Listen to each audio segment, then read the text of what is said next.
send that to some other source. He sent it to his children.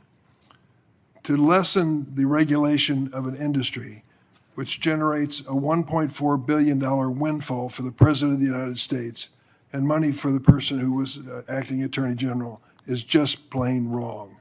Just plain wrong. And all the excuses in the world don't make a difference.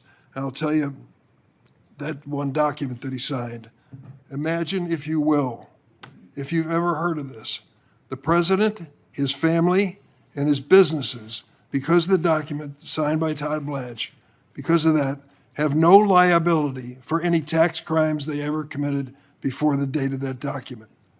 No liability, no criminal liability.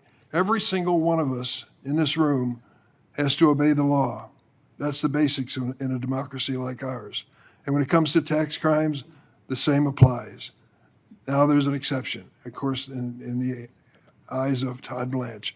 And that exception is the President of the United States, his family, and his businesses. That is just plain wrong. This man should not be Attorney General. Can I go ahead and introduce Go ahead. witnesses and stuff? If you want to. Yeah, Sure. because, okay.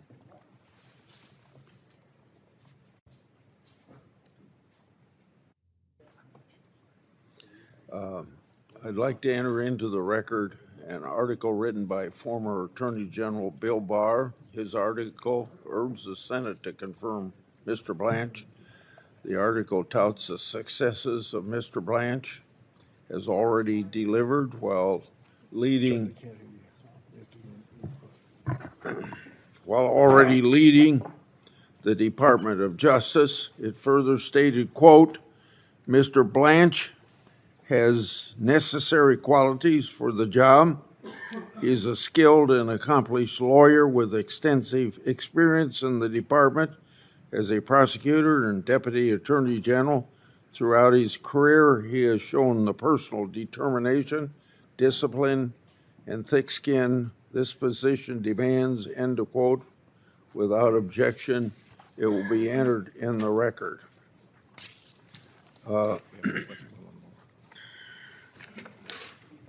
I'd like to also introduce a letter from the Concerned Women for American Legislative Action Committee. The group represents hundreds of thousands of women nationwide. The letter praised Mr. Blanche and stated, quote, Mr. Blanche, extensive experience, proven character, and wise judgment make him an outstanding pick that the women I represent are proud to support. I would just go to, we're waiting for two, so I would just say go ahead and do the witness introductions that are on this page. Okay. Well, we'll need to have them come to the table. Yes, you can go ahead. You can just ask them to go ahead and come up to the table. What? You can ask them to go ahead and come up to the table, but we don't swear them in yet. As I indicated to everybody in the audience, everybody was supposed to be here at 9 o'clock and everybody isn't here, and we don't have a lot of time to waste. So I would ask the witnesses if they would come to the table, and I would like to read your introductions. And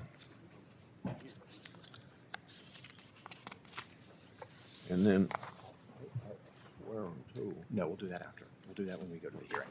Okay. Please be seated, and we won't be questioning you right away, but I'd like to take this time to introduce you. First, a person when he was in the United States Senate, a person that I worked closely with, John Ashcroft. You know, he served as United States Attorney General under George W. Bush. He led the Justice Department's anti-terrorism efforts after 9/11. Mr. Ashcroft previously served for over 2 decades as Missouri's Attorney General, Governor, and then Senator. He's since founded a consulting firm and serves as distinguished professor at Regent University. Mr. Ashcroft understands how to lead the Justice Department free from political influence. Indeed, Senator Schumer once praised Mr. Ashcroft, quote, fidelities to the rule of law, end of quote. I look forward to hearing his perspective on Mr. Blanche's qualifications to lead the department. Next, I would introduce Jennifer Boss. Ms. Boss is an angel mom, a title that no mother should ever have to bear. She suffered an unimaginable loss. Ms. Boss's daughter, Megan, was discovered in a dumpster belonging to an illegal immigrant. The man was arrested, but within 24 hours, he walked free.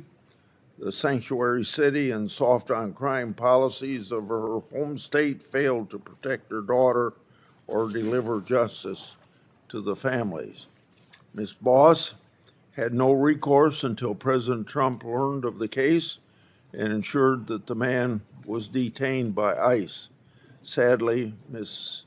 Boss knows firsthand how important it is to have Justice Department that listens to victims, pursues justice, and works to protect communities. Ms. Boss, I'm very sorry for your loss. I'm grateful for your testimony today. We also have John Edler, president of the Federal Law Enforcement Officers Association Foundation. He was a first responder at Ground Zero on 9/11 and has decades of experience in law enforcement. For years, he served as the chief firearms and tactical training instructor of the Southern District of New York. While at that position, Mr. Adler met and observed Mr. Blanche's diligent work firsthand. Mr. Adler previously served as director of the Bureau of Justice Assistance. Based on that experience and his decades in law enforcement, Mr. Adler now advocates for officers in the field. I look forward to learning his experience and perspective on Mr. Blanche's efforts to support law enforcement. And now, Senator Durbin, would you please introduce your guest? Thank you, Mr. Chairman. Let me say at the outset, at your request, I'm trying to accommodate the attendance issue, which we both struggle with, as you as chairman and me as ranking member. And one of my witnesses, minority witnesses, has not arrived yet. She was told it'd be a little bit later, we would start that. So I'm going to introduce her, and when she arrives, she'll take to the table and be sworn in by you, okay? Okay. All right. Thank you. The first minority witness is Danny Bensky. I met her yesterday.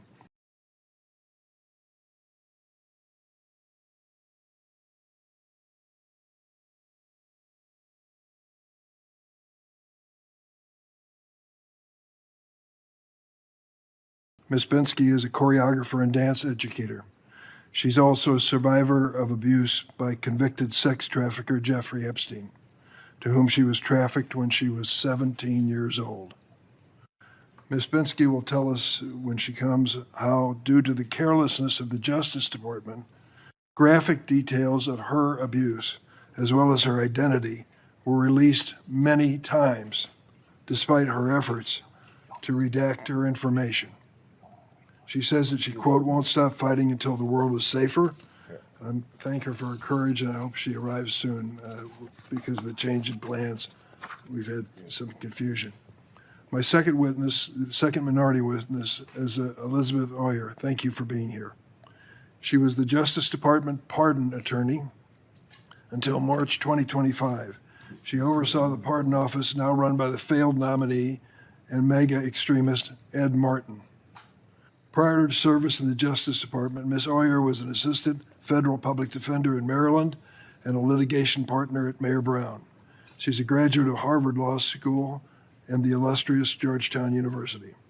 She will tell us how her former office has devolved into a pay-to-play operation with mega donors jumping ahead legitimate pardoned candidates, often without proper vetting, the height of corruption.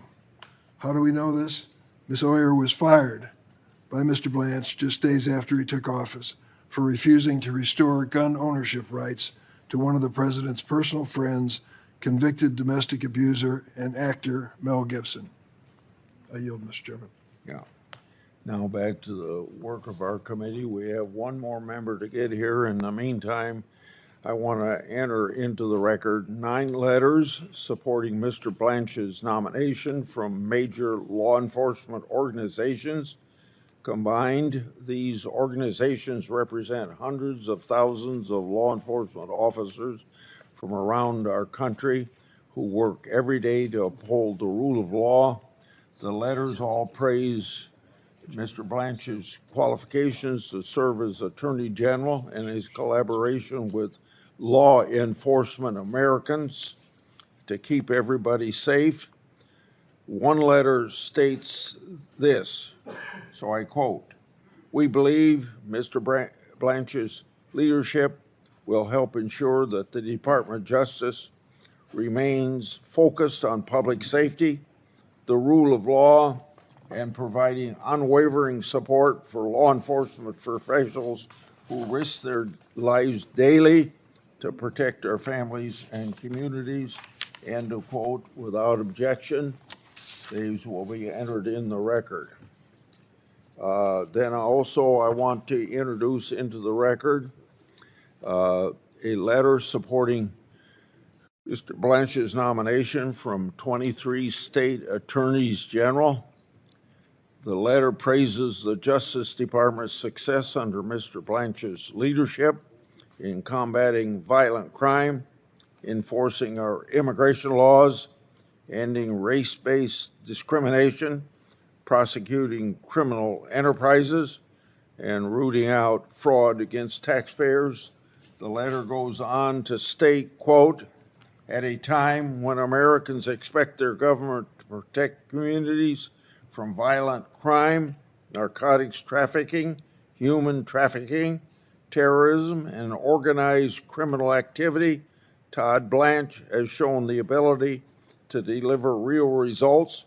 His record reflects a commitment to public safety, vigorous enforcement of federal law, and effective stewardship of the Department of Justice." End of quote. Without objection, those letters will be entered into the record. Would you like to make your speeches on judges now? I only have 1 or 2, if you want. Why don't you go ahead and do it? Okay. We've got to wait for Tillis. Okay. We're still waiting on one, Senator? Yeah. Okay. Well, this is a little out of sequence, but I'm trying to cooperate on a bipartisan basis. Report that. Say a word about Daniel Traynor, nominated to be the U.S. Court of Appeals for the 8th Circuit. Prior to his confirmation for District Court Justice, Judge Traynor showed his true colors when it came to MAGA issues. After he was confirmed, he had a chance to show whether he would be a neutral arbiter on the bench. Unfortunately, he's not demonstrated that. As one example, Judge Traynor has ruled in favor of the Trump administration in all 28 cases on his docket involving challenges from immigrants who've been detained by ICE under the administration's illegal mandatory detention policy. That includes 7 habeas corpus petitions Traynor volunteered to preside over in the District of Minnesota following Operation Metro Surge. Judge Traynor is an outlier. Of the more than 17,000 cases in which federal district judges have ruled on ICE's mandatory detention policy, at least 15,000 were rulings against the Trump administration, including the vast majority of rulings by Trump-appointed judges. Yet Judge Traynor's partisanship was apparent when he served as a contributing author and signatory of a May 2024 letter from federal judges to the president of Columbia University. The signatories vowed not to hire anyone who attended Columbia University beginning that year. but Traynor denied a recusal motion in a case brought by Columbia Law School Initiative for a Just Society, implausibly claiming he wasn't biased against Columbia University, just said he wouldn't hire anybody who went to school there. While he was comfortable taking a position on this controversial political question, Judge Traynor refused to answer questions at the hearing as to who won the 2020 election. For the record, Joe Biden did, by 7 million votes. It's very clear that Judge Traynor seeks to remain in good graces of the president at the cost of his own independence. I urge my colleagues to oppose him.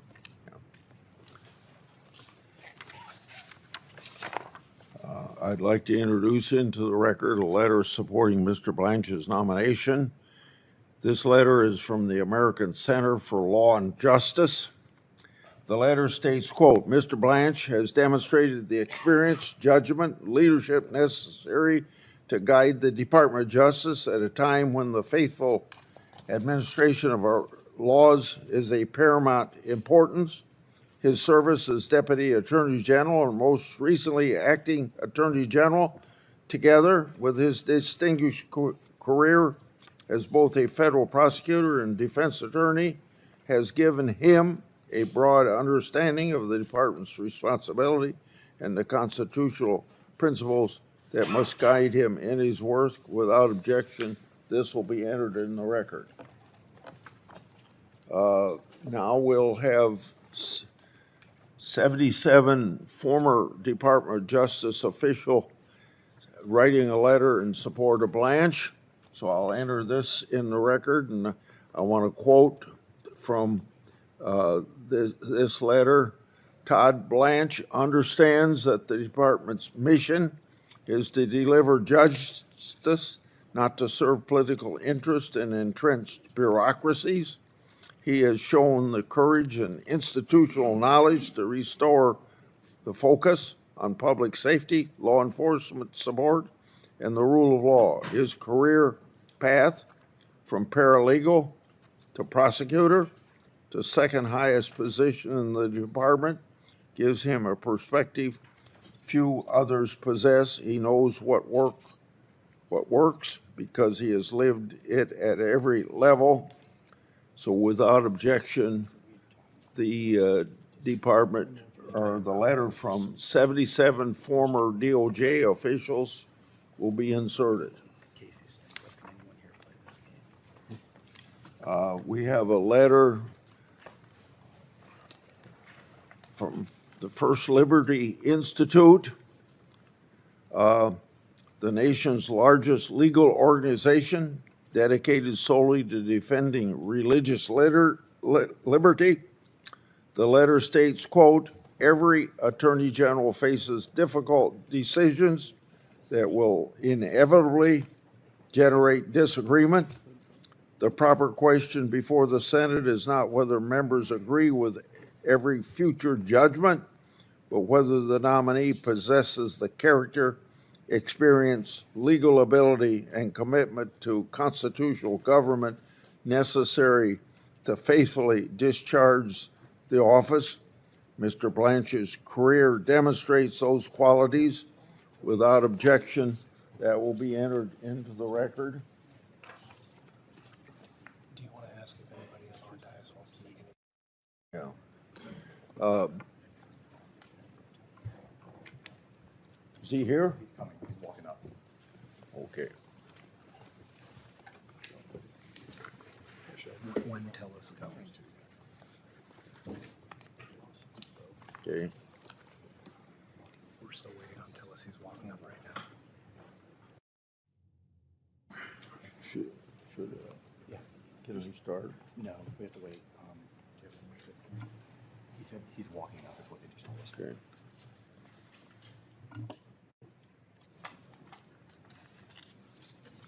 We now turn to the nomination. Wait, not yet, not yet. Here, let's read that one. He's almost here. Okay. Now I have one other letter to enter into the record by Rabbi Jacob Teitelbaum. He praised Mr. Blanche's legal acumen and character, stating, and I quote, on more than one occasion, I witnessed Mr. Blanche's continue to provide first-rate representation after learning that a client was facing severe financial hardship, often taking on cases on a pro bono or substantially reduced fee basis. It was evident that to him, practicing law was not merely a profession, it was a calling rooted in fairness, dignity, and compassion. These are precisely the qualities that I believe our nation needs in its next Attorney General. Firmness to the pursuit of justice, joined with mercy and respect for every person who enters the law, end of quote. Okay, we can vote now. Okay. We'll now turn to the nomination of Daniel Traynor to be Circuit Judge, U.S. Circuit Court of Appeals, 8th Circuit. Clerk will call the roll. Mr. Cornyn. Aye. Mr. Lee. Aye. Mr. Cruz. Aye. Mr. Hawley. Aye.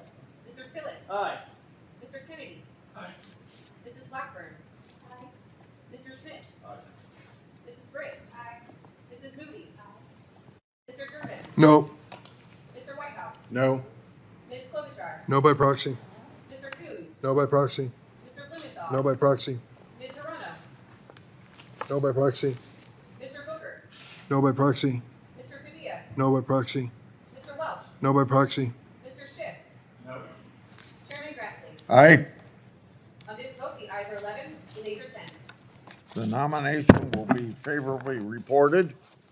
Now we go to Angela Colmenero, Judge, U.S. District Court, Southern District, Texas. Clerk will call the roll. Mr. Cornyn. Aye. Mr. Lee. Aye. Mr. Cruz. Aye. Mr. Hawley. Aye. Mr. Tillis. Aye. Mr. Kennedy. Aye. Mrs. Blackburn. Aye. Mr. Schmidt. Aye. Mrs. Britt. Aye. Mrs. Moody. Aye. Mr. Durbin. No. Mr. Whitehouse. No. Ms. Klobuchar. No by proxy. Mr. Coons. No by proxy. Mr. Blumenthal. No by proxy. Ms. Hirono. No by proxy. Mr. Booker. No by proxy. Mr. Padilla. No by proxy. Mr. Welch. No by proxy. Mr. Schiff. No. Chairman Grassley. Aye. On this vote, the ayes are 11, the nays are 10. The nomination will be reported. Now we have Casdine Mitchell, Judge, District Court, Northern District, Texas. Clerk will call the roll. Mr. Cornyn. Aye. Mr. Lee. Aye. Mr. Cruz. Aye. Mr. Hawley. Aye. Mr. Tillis. Aye. Mr. Kennedy. Mrs. Blackburn. Mr. Schmidt. Mrs. Britt. Mrs. Moody. Mr. Durbin. No. Mr. Whitehouse. No. Ms. Klobuchar. No by proxy. Mr. Coons. No by proxy. Mr. Blumenthal. No by proxy. Ms. Hirono. No by proxy. Mr. Booker. No by proxy. Mr. Padilla. No by proxy. Mr. Welch. No by proxy. Mr. Schiff. No. Chairman Grassley. Aye. On this vote, the ayes are 11, the nays are 10. Mitchell will be reported to the Senate floor. Now we have the nomination of Michael Martin, District Court, Eastern District of Michigan. Clerk will call the roll. Mr. Cornyn. Aye. Mr. Lee. Aye. Mr. Cruz. Aye. Mr. Hawley. Aye. Mr. Tillis. Aye. Mr. Kennedy. Aye. Mrs. Blackburn. Mr. Schmidt. Aye. Mrs. Britt. Mrs. Moody. Mr. Durbin. Aye. Mr. Whitehouse. Aye. Ms. Klobuchar. No by proxy. Mr. Coons. No by proxy. Mr. Blumenthal. No by proxy. Ms. Hirono. Yes. Mr. Booker. No by proxy. Mr. Padilla. No by proxy. Mr. Welch. No by proxy. Mr. Schiff. Aye. Chairman Grassley. The nomination On this vote, the ayes are 14, the nays are 7. The nomination will be favorably reported. Now, the last one is Antonio Pozzo, Eastern District, Pennsylvania. Clerk will call the roll. Mr. Cornyn. Aye. Mr. Lee. Aye. Mr. Cruz. Aye. Mr. Hawley. Aye. Mr. Tillis. Aye. Mr. Kennedy. Mrs. Blackburn. Aye. Mr. Schmidt. Mrs. Swift. Aye. Mrs. Moody. Aye. Mr. Durbin. Aye. Mr. Whitehouse. No. Ms. Klobuchar. No by proxy? Mr. Coons. No by proxy? Mr. Blumenthal. No by proxy? Ms. Hirono. No. Mr. Booker. No by proxy? Mr. Padilla. No by proxy? Mr. Welch. No by proxy? Mr. Schiff. Chairman Grassley. Aye. On this vote, the ayes are 12, the nays are 9. The nomination favorably voted on will be reported. We will, this ends our business meeting. Now I call the hearing to order. I would like to have the witnesses, would you please stand, because we swear each in at every meeting. Do you swear that the testimony you're about to give before this committee will be the truth, the whole truth, and nothing but the truth, so help you God? I do. They all answered affirmatively? Yeah, okay. Senator Durbin would like to give an opening, so. Go ahead. Want to say something? I'm done. Okay. So, welcome back, Senator Ashcroft. Will you please begin your testimony, and then we'll go right down the list of people the way you're seated there. Well, thank you, Chairman Grassley and Ranking Member Durbin.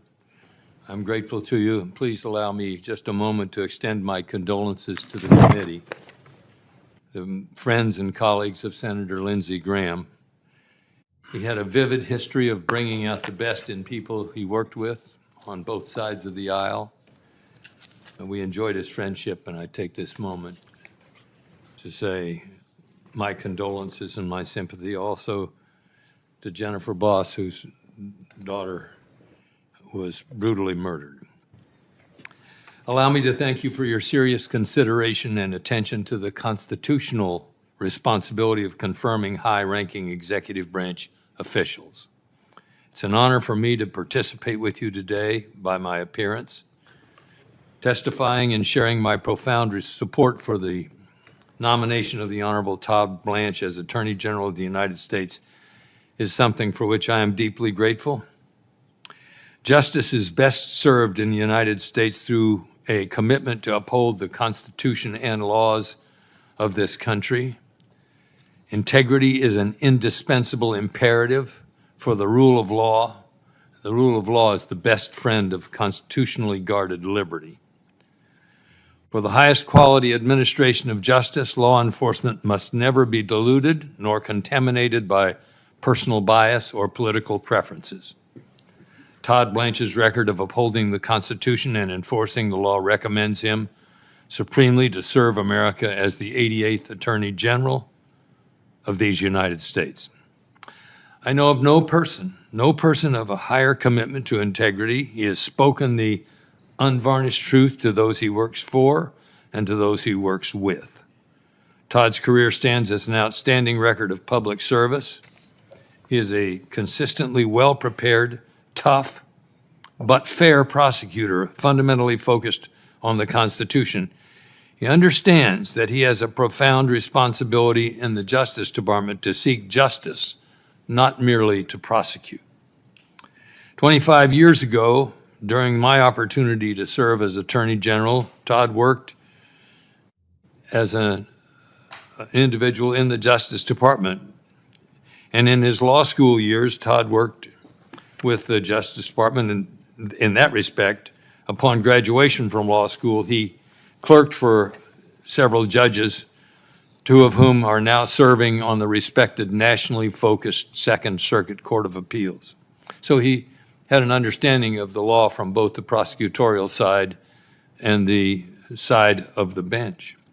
Following his clerkships, Todd became an assistant United States attorney as the U.S. Attorney Office for Southern District of New York, a premier prosecutorial office of the United States. He spent roughly 2 years as the co-chief of the Violent Crimes Unit, supervising there nearly 24 prosecutors. Then served as a co-chief of the office's White Plains Division, where he presided over a wide span of work: public corruption, securities and bank and wire fraud, federal programs fraud, Medicare fraud, RICO, and violent crime. Today, as Deputy Attorney General and Acting Attorney General, Todd energizes the roughly 115,000 employees from across Maine Justice, the FBI, the DEA, the U.S. Marshals Service, ATF, and 93 U.S. Attorney's offices that span the United States. He's conducted the department's daily operations at full scale, demonstrating his readiness to manage the office in his own right. Todd therefore brings to the Department of Justice a relevant reservoir of experience, coupled with sound judgment on an array of different issues. They're all related to law enforcement and the administration of justice. He understands that the rule of law exists to secure this and safeguard the God-given rights of liberty and freedom in America. In professional moments, both private and public, I have seen Todd's thoughtful, decisive, yet humble leadership. He's a careful and willing listener, skilled at welcoming diverse viewpoints. He is adept at synthesizing and harmonizing different voices in complex situations. He is comfortable in being held to account, and he will require those in the department to be similarly accessible and accountable. Todd Blanche's record reflects a commitment to the rule of law and the Constitution. Our 250th anniversary properly reminds us that liberty is the core value of America. In fact, it's a core value of human existence. To safeguard this core cultural value, America needs an Attorney General exclusively devoted to the rule of law and who unfailingly will honor his oath to the Constitution. Todd Blanche is the right person for that responsibility. Mr. Chairman and committee members, thank you for what I consider to be a privilege to appear before this committee and communicate to you my unreserved endorsement of Todd Blanche for Attorney General of the United States. And I thank you for this opportunity. Thank you, Mr. Ashcroft. Now, Ms. Bensky. Thank you. First, I'd like to thank you and the committee. Microphone. Push the red button. There we go. Thank you. First, I'd like to thank you all, and thank you to the committee for hearing survivor voices. I'd like to remind you of who you're hearing from today. At this time, can my survivor sisters and family please rise? We may look like grown adults when you see us now, but we were children, young girls at the time of our abuse. These are the photos of when our innocence, dreams, and lives were stolen. Please take these faces in as you think of us as your own family, daughters, nieces, sisters. Now look at our faces and remember the women and families of who the DOJ re-victimized. You guys can sit. Thank you so much. I'm a teacher.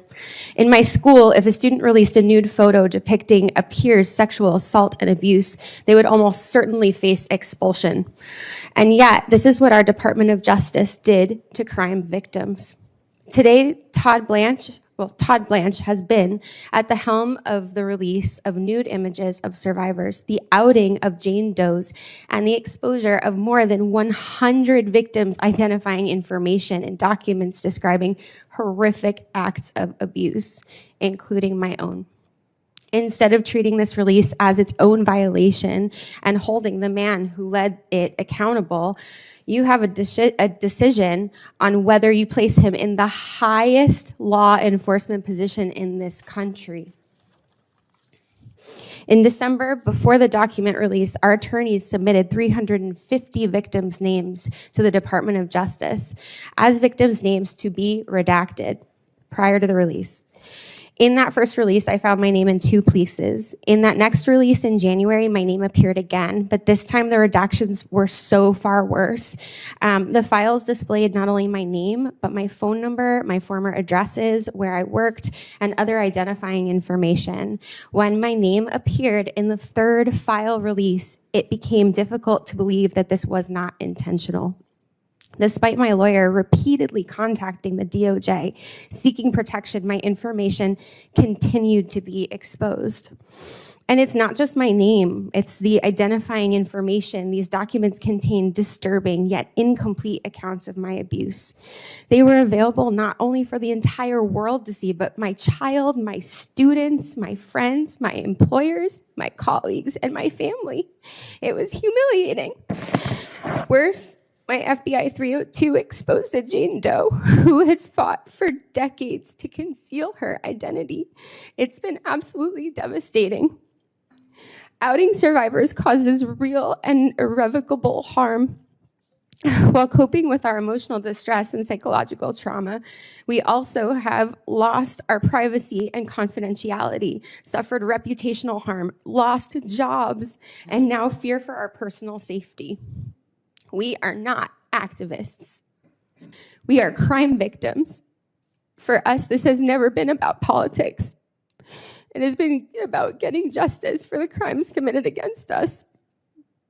And the redactions are not the only problem with Todd Blanche's nomination. Todd Blanche has never attempted to listen to us, the crime victims. Survivors in this room repeatedly asked to meet with Todd Blanche through multiple channels. He never responded. Yesterday, he said he would meet with us, with our attorneys, if they were present. But let's be clear, that was the first time that was ever communicated to us before yesterday. He simply ignored us for the last 8 months. He has been radio silent, and the silence was deafening. Crime victims deserve better from the nation's highest level of law enforcement officials. We deserve to be heard directly, not dismissed and ignored. There are numerous investigative leads that must be followed, despite Mr. Blanche's claim that there are none. Epstein and Maxwell did not abuse women and children alone. They did not build their operation alone. Others enabled these crimes, exploited victims, and avoided accountability for decades. You do not have to take my word for it. Several weeks ago, after examining the evidence, Chairman James Comer directed Todd Blanche to open investigations into 2 men connected to Epstein. The Epstein files are not merely a collection of embarrassing names and politically damaging associations. They are records connected to the sexual exploitation and trafficking of girls and young women. They contain information about how Epstein's network worked, who assisted him, and whether additional crimes can still be investigated. The Department of Justice should pursue every credible lead, not just work tirelessly, not just to shut down the investigations. The survivors in this room know there are investigative leads because they are our stories. Mr. Blanche knows it too, yet he has chosen not to pursue them. Mr. Blanche's actions have destroyed survivors' trust. According to public reporting, Mr. Blanche spent approximately 9 hours meeting with Ghislaine Maxwell. He did not even spend 9 minutes meeting with the survivor. Afterward, Maxwell was transferred to what many have described as a summer camp prison. We learned all of this through the news. Imagine what that feels like as a survivor to sit there if you were exploited by Ghislaine Maxwell and you're hearing this for the first time with no explanation, no outreach, and no transparency from your government. And to add insult to injury, the information that Todd Blanche gathered in the White House Situation Room last summer to curb the political fallout from the Epstein files was absolutely abhorrent. Instead of following investigative leads, our government treated and continued to treat this as a political crisis that needs to be managed. In our nation, everyone deserves equal protection under the law. Todd Blanche has been unwilling to protect Epstein survivors' personal information.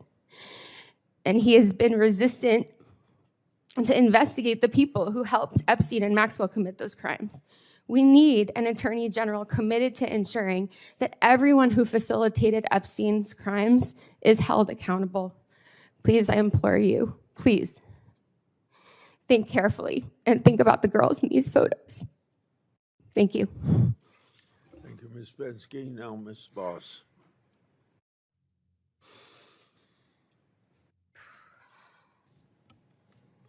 Thank you, Chairman Grassley. Is it on? Thank you, Chairman Grassley and Ranking Member Durbin and members of the committee. Can you pull it real close to you? Pull it to there. Yeah, I think that's right. There you go. My name is Jennifer Boss. I live in Antioch, Illinois. I'm the mother of an angel named Megan Boss, and I'm here because my daughter's tragic and gruesome death has exposed catastrophic failures in immigration enforcement and drug trafficking policies. The investigation into her death continues, but one truth is painfully clear. Dangerous gaps in our system allowed an illegal alien to exploit our laws, and my daughter paid the ultimate price. Losing Megan and then being forced to navigate multiple broken systems while drowning in grief taught me that policies carrying life or death consequences cannot remain political talking points. That's why I've tried, despite the most intense heartache anyone can ever experience, to speak locally and nationally about the four crises that compounded our tragedy: illegal immigration, sanctuary policies, the fentanyl crisis, and cashless bail. I'm so grateful that the whole of this administration, with Todd Blanche leading the DOJ, has prioritized all four of these issues. I'm asking the committee not to wait until another mother is sitting where I am. Confirm Todd Blanche. He is a leader who will uphold the law, honor victims, confront dangerous criminal organizations, and fight to give other American families the safety and lasting protection that came too late for mine. I couldn't save my daughter, but Todd Blanche is Attorney General. He might save yours, because next time it could be your child. It could be your family. It could be you. This can happen to anyone. We must have leaders that are willing to act before the next life is taken. Leaders that are willing to confront the failures instead of explaining them away. Leaders like Todd Blanche. Megan was my firstborn. She was a mom and a sister and an aunt, loyal friend. She was bubbly and funny. She loved to be silly. Sorry. She was extraordinarily creative. And she was blessed with a spirit that just lit up the room. In February of 2025, Megan disappeared. For 51 days, our family lived in the most unbearable agony. Day after day, I did everything I could think of to search for her. Instead of bringing Megan home, our search ended with the most unbearable truth a mother could ever be forced to face.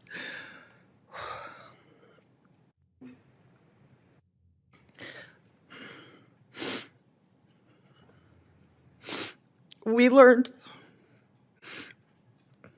that Megan's life had been cut short and her body was concealed, stuffed upside down in a garbage can filled with bleach by an illegal alien that had no right to be here. Again, she was stuffed upside down in a garbage can for 51 days, soaking in bleach.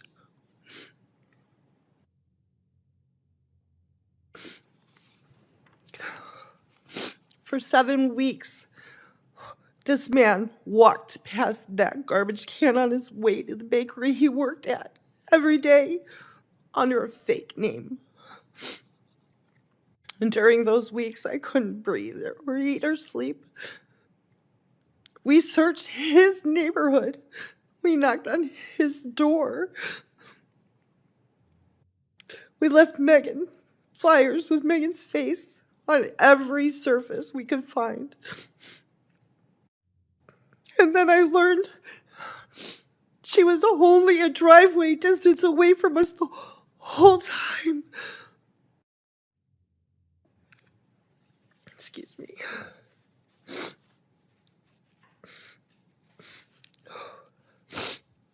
Not only was she killed, but her dignity was stolen in death. Had Megan not been identified by the tattoos that she loved so dearly, even the beautiful image of my daughter that I hold in my heart, my head, it would have been replaced forever by the unbearable image of what had been done to her.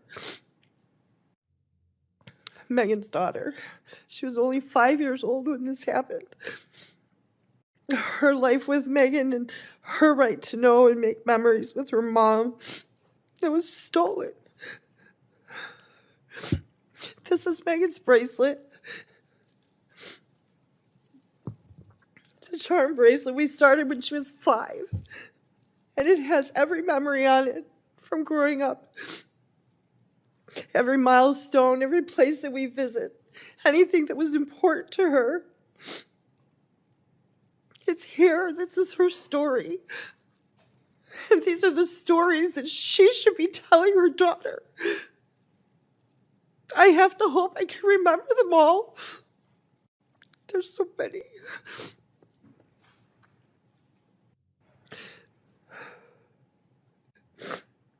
My husband and I, we won't be retiring like we imagined, of course, because we have to pray that we live long enough to raise her little girl into adulthood.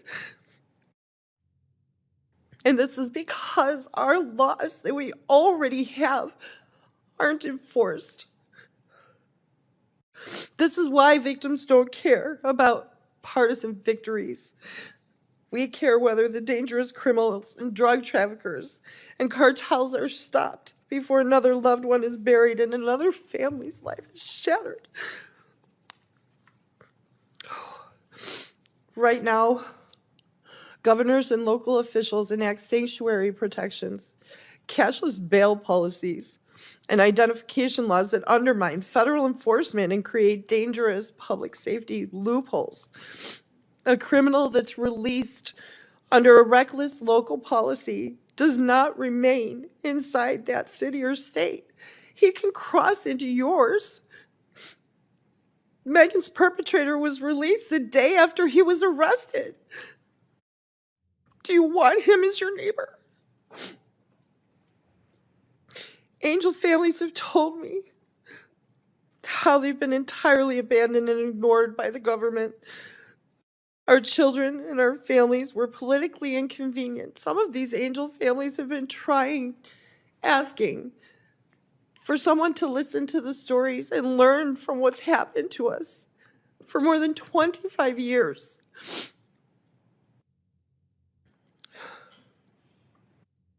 In this very room, the last angel mom that sat here was asked how come she was here and why did they have to sit through another hearing. That's beginning to change now under the current leadership of Todd Blanche. Angel families finally are feeling heard and respected and taken seriously. There is a renewed focus on prosecuting immigration crimes and the transnational criminal organizations, drug trafficking, and the like.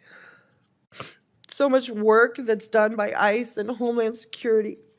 Investigations goes unseen. It's not limited to detaining the individuals who escape detection at the border. Their work is life-protecting. From the time that I've spent talking with Todd Blanche, I knew immediately that he makes victims a priority.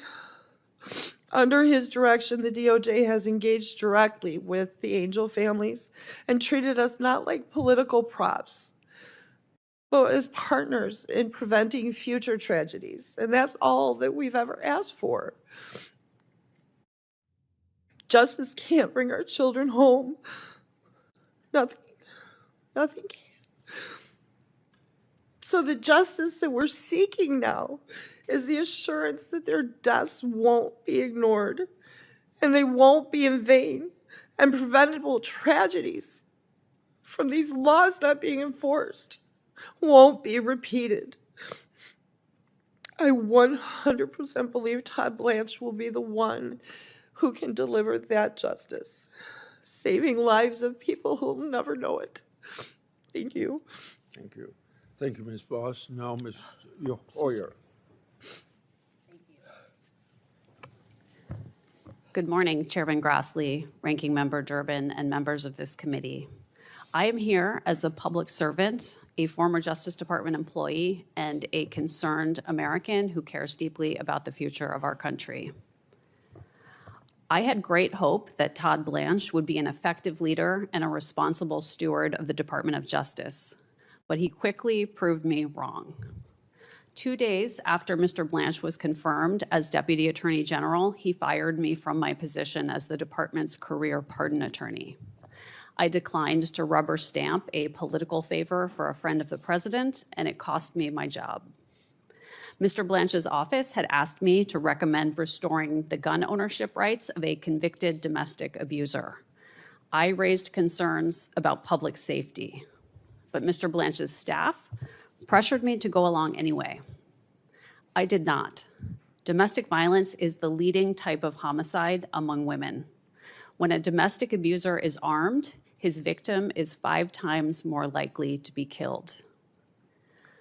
But because this particular domestic abuser had a personal relationship with the president, Mr. Blanche's staff asked me to set aside my concerns. When I wouldn't, Mr. Blanche fired me within hours. He then took extraordinary measures to silence me. He sent U.S. Marshals to my home in an effort to prevent me from speaking with members of Congress. I was shocked to hear Mr. Blanche's testimony about this yesterday. What he said about my firing is provably false. His claim that it had nothing to do with the concerns I raised is contradicted by documents and evidence. His claim that he tried to call me before sending marshals to my home is flat out false. His claim that it is normal for DOJ to use armed law enforcement officers to deliver mail to the homes of its former employees is preposterous.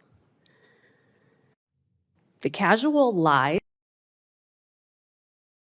while sitting in this chair testifying to this committee are emblematic of a much larger problem. Courts across the country have said they can no longer trust the Justice Department to uphold the law and tell the truth.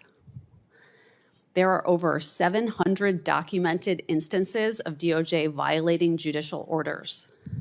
There are nearly 100 cases in which judges appointed by both parties have found that DOJ presented false or misleading information in court. Earlier this week, a federal judge found that Mr. Blanche personally misled this Congress about the department's settlement agreement with President Trump. To the American public, it looks like Mr. Blanche is running DOJ as Donald Trump's personal law firm. He is using law enforcement powers to pursue petty grudges harbored by the president. These pointless vendettas are wasting our scarce resources and destroying DOJ's credibility. Mr. Blanche has repeatedly placed President Trump's interests ahead of the interests of the country. The collusive settlement agreement is a perfect example. It protects the entire Trump family and all of their businesses from any investigation or audit forever. It gives away nearly $2 billion of our money for no reason at all. It is a windfall for the president and his allies at the expense of the American people. A court found that signing this agreement was a betrayal of Mr. Blanche's duty to zealously represent the interests of the United States. That is the most basic obligation of the Attorney General. Mr. Blanche said yesterday that the settlement fund is dead. It is not. That is Contract Law 101. Mr. Trump or his sons could seek to enforce it at any time. Mr. Blanche gave bizarre excuses for not meeting with Jeffrey Epstein's victims. Yet he spent 2 days personally eliciting testimony from Ghislaine Maxwell, Epstein's partner in crime. After this imprisoned sex trafficker made statements claiming to exonerate the president, she was moved to a minimum security camp. That is a grievous breach of DOJ policy. It is an abuse of Mr. Blanche's office. It is a terrible betrayal of Epstein and Maxwell's victims. Mr. Blanche's callous approach to the Epstein case matches his cavalier attitude toward rearming domestic abusers. At the end of the day, the priority of this DOJ is protecting powerful men, even when it comes at the expense of vulnerable women. What Mr. Blanche is doing is dangerous. Earlier this week, 2 Supreme Court justices sat here and testified about the terrifying threats that judges are facing in this country. Meanwhile, Mr. Blanche is fueling those threats by attacking judges who rule against the administration and declaring a war against the courts. These are not partisan concerns. Americans across the political spectrum rely on DOJ to keep us safe and free. Mr. Blanche has shown that he is willing to put all of that at risk to serve a political agenda. I beg the members of this committee to think about what this is costing our country. Please do not degrade our justice system further by promoting Mr. Blanche. Thank you. Thank you, Mr. O'Hara. Now, Mr. Adler. Good morning, Chairman Grassley, Ranking Member Durbin, and distinguished members of the Senate Judiciary Committee. My name is John Adler, and I appear before you today in my personal capacity to provide testimony in support of the nomination of the Honorable Todd Blanche to serve as the United States Attorney General. I respectfully offer my perspective both as a former colleague of Acting Attorney General Blanche and as a national law enforcement organization leader. My experience in law enforcement spans over 30 years, and I was honored to serve under 10 attorney generals as a federal law enforcement officer. Concurrent with my active duty law enforcement service, I also served as the national president of the Federal Law Enforcement Officers Association for 2 terms, representing federal offices from 65 different agencies nationwide. As a volunteer law enforcement leader, I had and continue to have the privilege of serving with the leaders of the largest national law enforcement organizations, including the FOP, NAPO, NSA, IACP, and others. I have dedicated my life towards making it safer for those who serve and supporting innovative approaches towards augmenting both officer and public safety, which are intertwined. As a career tactical instructor, I emphasize marrying tactical proficiency with compassion and civility. Within a legal context, I am convinced that Acting Attorney General Blanche exudes this. When I joined the U.S. Attorney's Office in April 2001, I met an incredibly intelligent and highly motivated paralegal by the name of Todd Blanche. My first impression of then paralegal Blanche was that he moved like a football fullback, carrying the federal criminal statutes book under his arm as he charged through the revolving doors. It didn't take long for me to figure out why all the prosecutors were so friendly with Mr. Blanche. They all wanted him on their trial teams. It was clear from the beginning that paralegal Blanche had a passion for prosecuting violent crimes. He later became an assistant U.S. attorney, and his amazing work ethic and passion for combating violent crime were unparalleled for a new AUSA. AUSA Blanche exuded the speak softly but carry overwhelming evidence demeanor.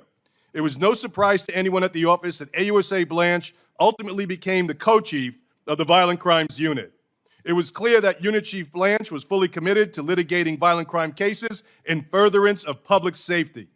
For context, I want to emphasize that the Acting Attorney General began his paralegal and prosecutorial career in an office that was predominantly represented by AUSAs with different political views. What impressed me during my 16 years with the U.S. Attorney's Office was the unified commitment to the rule of law, irrespective of political affiliation. I am absolutely convinced that if confirmed as the Attorney General, Acting Attorney General Blanche will carry forward that spirit and unwavering commitment to the rule of law. During the terrorist attacks on September 11, 2001, the U.S. Attorney's Office in the Southern District of New York was located in the hot zone in New York City. While we often hear the acting attorney general speak of the extraordinary bravery of first responders who run forward into harm's way, he exuded that charge-forward spirit during the challenging days following 9/11. I have profound respect for his service-above-self spirit then, and it has only grown. Moving forward to Deputy Attorney General Blanche's tenure as the acting attorney general, his outreach and engagement with law enforcement nationwide has been extraordinary. Same can be said for his 24/7 staff. In speaking with my fellow national law enforcement organization leaders, it is clear that they have great respect for the acting attorney general and appreciate his commitment to backing the blue. Acting Attorney General Blanche has demonstrated a strong commitment to officer safety and ensuring that all law enforcement officers have the same protection under the law. According to the FBI's recent annual report, 90,000 law enforcement officers were assaulted in 2025. That represents a 10-year high. Acting Attorney General has made clear that his department will stand by law enforcement and support the prosecution of anyone who assaults a law enforcement officer. Civility does not work when it's one-sided. He has earned the respect and admiration of officers nationwide. In terms of civility, Acting Attorney General Blanche has distinguished himself during the substantial time he spent with all the national law enforcement organizations during National Police Week. In particular, the time he spent with the concerns of police survivors, which are the survivors of our heroes killed in the line of duty, was heartfelt and riveting. Much like his powerful support for our angel families, Acting Attorney General Blanche is equally supportive of the surviving family members of our fallen heroes. And I have no doubt he will continue that as he prioritizes the safety of all Americans. As the father of a beautiful teenage daughter, I worry about her safety every day. I expect our government leaders to do everything they can to support a safe and just quality of life for all our children. That should be an unbreakable priority. I sleep well knowing that my daughter's safety and all Americans are an unwavering priority for Acting Attorney General Blanche and his team. Under his leadership and through the dedication of all law enforcement officers, violent crime continues to be driven down. We must sustain these powerful results, and we need Acting Attorney General Blanche to be confirmed as our nation's chief law enforcement officer. Throughout my law enforcement career, I wore and continue to wear a pendant that has John 15:13 inscribed. Greater love hath no one than this, to lay down one life for a friend. I am absolutely convinced that the Acting Attorney General Blanche, will exude that spirit of the Scripture and do everything he can to protect the safety of all Americans by following the rule of law. I therefore respect that the committee set aside any political differences, demonstrate its unwavering commitment to both officer and public safety, and vote to confirm Acting Attorney General Blanche as the next Attorney General. Thank you. Thank you. Ms. Boss, first of all, thank you for your courage coming forward. You know how important it is to have effective leadership in pursuing justice. I think you've answered my question in your last 2 minutes of your testimony, but I'd like to give you an opportunity to say it once again, how you feel about Mr. Blanche and the prospects of his continued leadership at the Justice Department. Thank you, Chairman. I feel like we have already seen what has come out of the Justice Department as far as the prosecutions of the drug trafficking, the cartels. He is following up the hard work of the men and women that are in our the ICE agents, CBP, and he's prosecuting those dangerous criminals, and that is making a difference. Okay, thank you very much. Now, Ms. Oyer, we know the Biden administration was the most active pardoning administration in American history, 4,000 total acts of clemency. I think you were the pardon attorney on January the 17th, 2025, when President Biden granted more communications in a single day than any prior president had over that entire presidency. Is that right? I was the pardon attorney on that date, sir. Okay.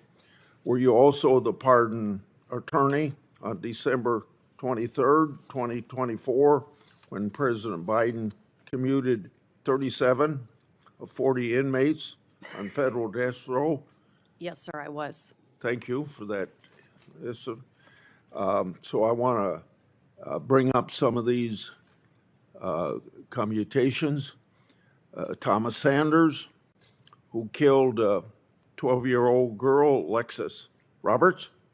He shot Lexus 4 times and slit her throat after the girl had witnessed him murder her mother. Did you object to President Biden's commuting his sentence? Sir, I'm not able to discuss the recommendations that I made to the president regarding acts of clemency. Can you speak? Did you turn your microphone on? I believe it's on, sir. You were the pardon attorney, yeah. I And was, yes. Yes, You sir. recommended, you didn't object to the recommendation. Sir, I'm not able to discuss the recommendations I provided to the president about Okay. clemency matters, which are I considered want to you to be know, covered by executive privilege. okay, I want you to know that I have read evidence that you made this recommendation. So are you telling me the evidence I read that I'm wrong? So did you make the recommendation, or you don't want, you're telling me you can't talk about it? Sir, just like Mr. Blanche explained yesterday, I'm not free to discuss the recommendations that I provided to the White House because they are covered by executive privilege. You can't even tell me if you contacted the victim's family? You can't say yes or no to that? Sir, I cannot talk about the discussions I had unless the White Okay. House chooses to waive the executive privilege. I would be happy to come back and speak with you or other members of this committee. And I think what I'm going to do is I'm going to tell you what I know. So let's go to the case of Jorge Avila Torres, who stabbed to death 8-year-old Laura Hobbs and 9-year-old Crystal Tobias, who were riding their bicycles in a Chicago suburb. He had also sexually assaulted at least one of them. And 4 years later, he strangled to death a 20-year-old naval officer, Amanda Snell, in her barracks. So you can't talk about this, but I have read evidence that you made this recommendation, and you can't even tell me yes or no whether you made that recommendation. Well, sir, what I can tell you is that President Biden did commute the sentences of 37 individuals who were on death row to sentences of life imprisonment, and all of those individuals will remain incarcerated for the rest of their lives, most likely in maximum security Okay, well, we prisons. know what the commentation did, but the fact is that they were taken off death row. Then we have the case of Dylan Roof, shot up a church in South Carolina. That made national history for a long period of time in his trial. He murdered 9 African Americans in a racially motivated attack. And you're telling me you can't talk about that, but I have read evidence that you made this recommendation. And since you can't comment on it, I'm just going to have to tell you that you made that recommendation. Robert Bowers murdered 11 people in Pittsburgh Tree of Life Synagogue in the deadliest attack on a local Jewish community in American history. And you're telling me you can't talk about the commutation of Robert Bowers, but I want to tell you that I have read evidence that you made this recommendation. And then also Johar Tsarnaev planted bombs at the 2013 Boston Marathon, killing 3 and injuring hundreds in an act of terrorism. And you're telling me you can't talk about that, but I want you to know that I have read evidence that you made this recommendation. And it seems pretty, I'm going to give you a chance to react to it, but it seems pretty obvious that you were fired because the current Justice Department leadership disagreed with how you handled the pardons last administration. You want to respond? Sir, regarding these cases, these are absolutely horrific cases, and every one of the individuals you mentioned will remain incarcerated for the rest of their lives, most likely in a maximum security prison facility. As far as the reasons for my firing, I've been in litigation with the Justice Department for over a year about my firing, which was plainly illegal.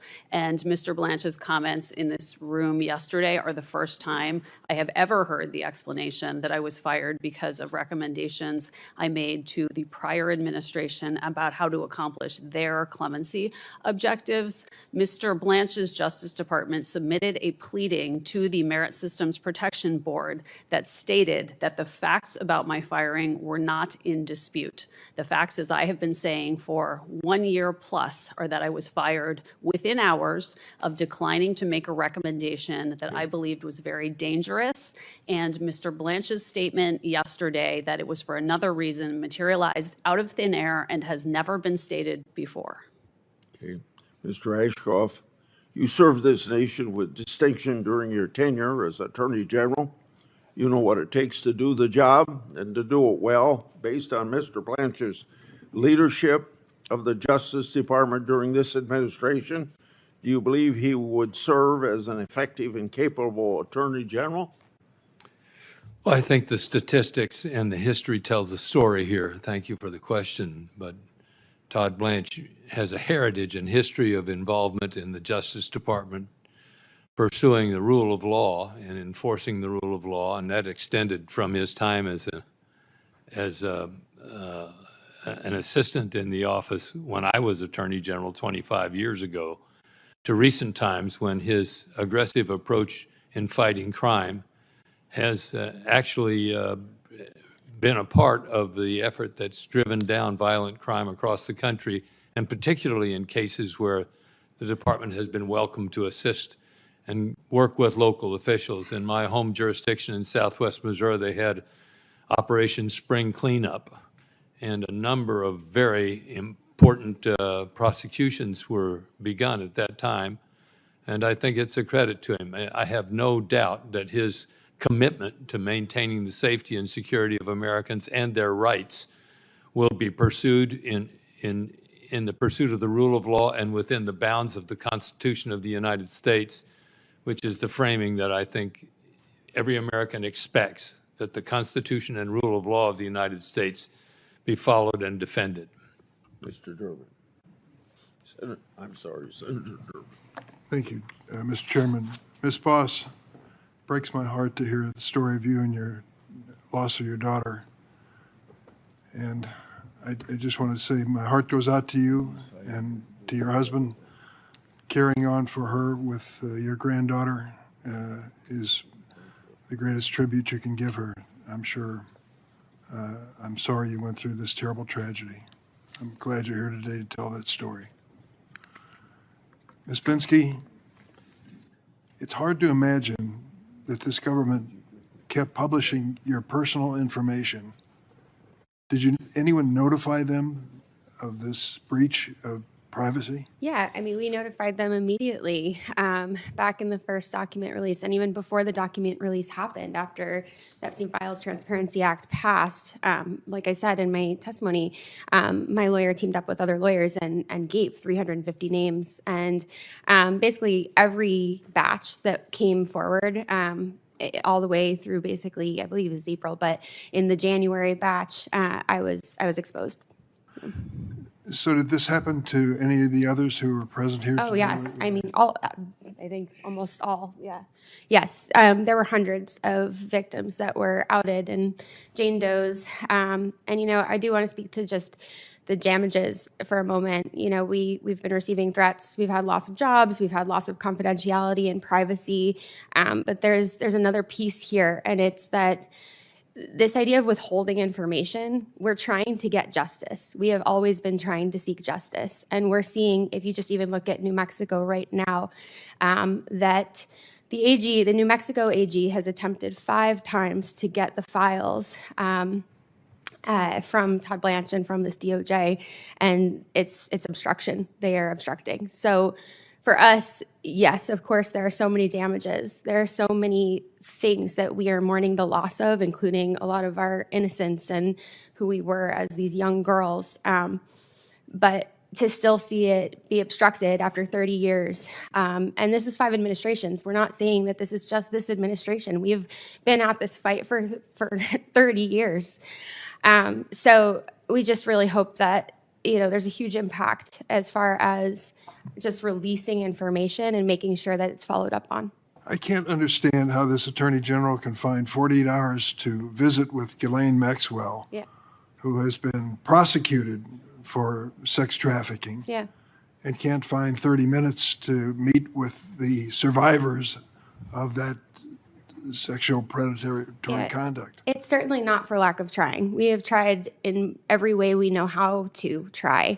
And then we did hear from him yesterday that he would sit with counsel. And I would say, I think many of us in this room would be interested in meeting with him today if we could. Many of the members of the committee will remember when we had the Olympic athletes in here who had been sexually abused, and the head of the FBI sat through their entire testimony Yeah. to show his concern for what had happened to them and any wrongdoing by the Federal Bureau of Investigation. That, to me, was the right thing to do from both sides. Why in the world would Mr. Blanche at this point say he doesn't have the time? I couldn't understand his argument yesterday. He couldn't see you because you had a lawyer, or he couldn't see you because you didn't have a lawyer. Yeah, I think it was because we had a lawyer. But, I think as a career prosecutor, we talk so much about Todd Blanche's credentials in this room, and we've heard a lot about them.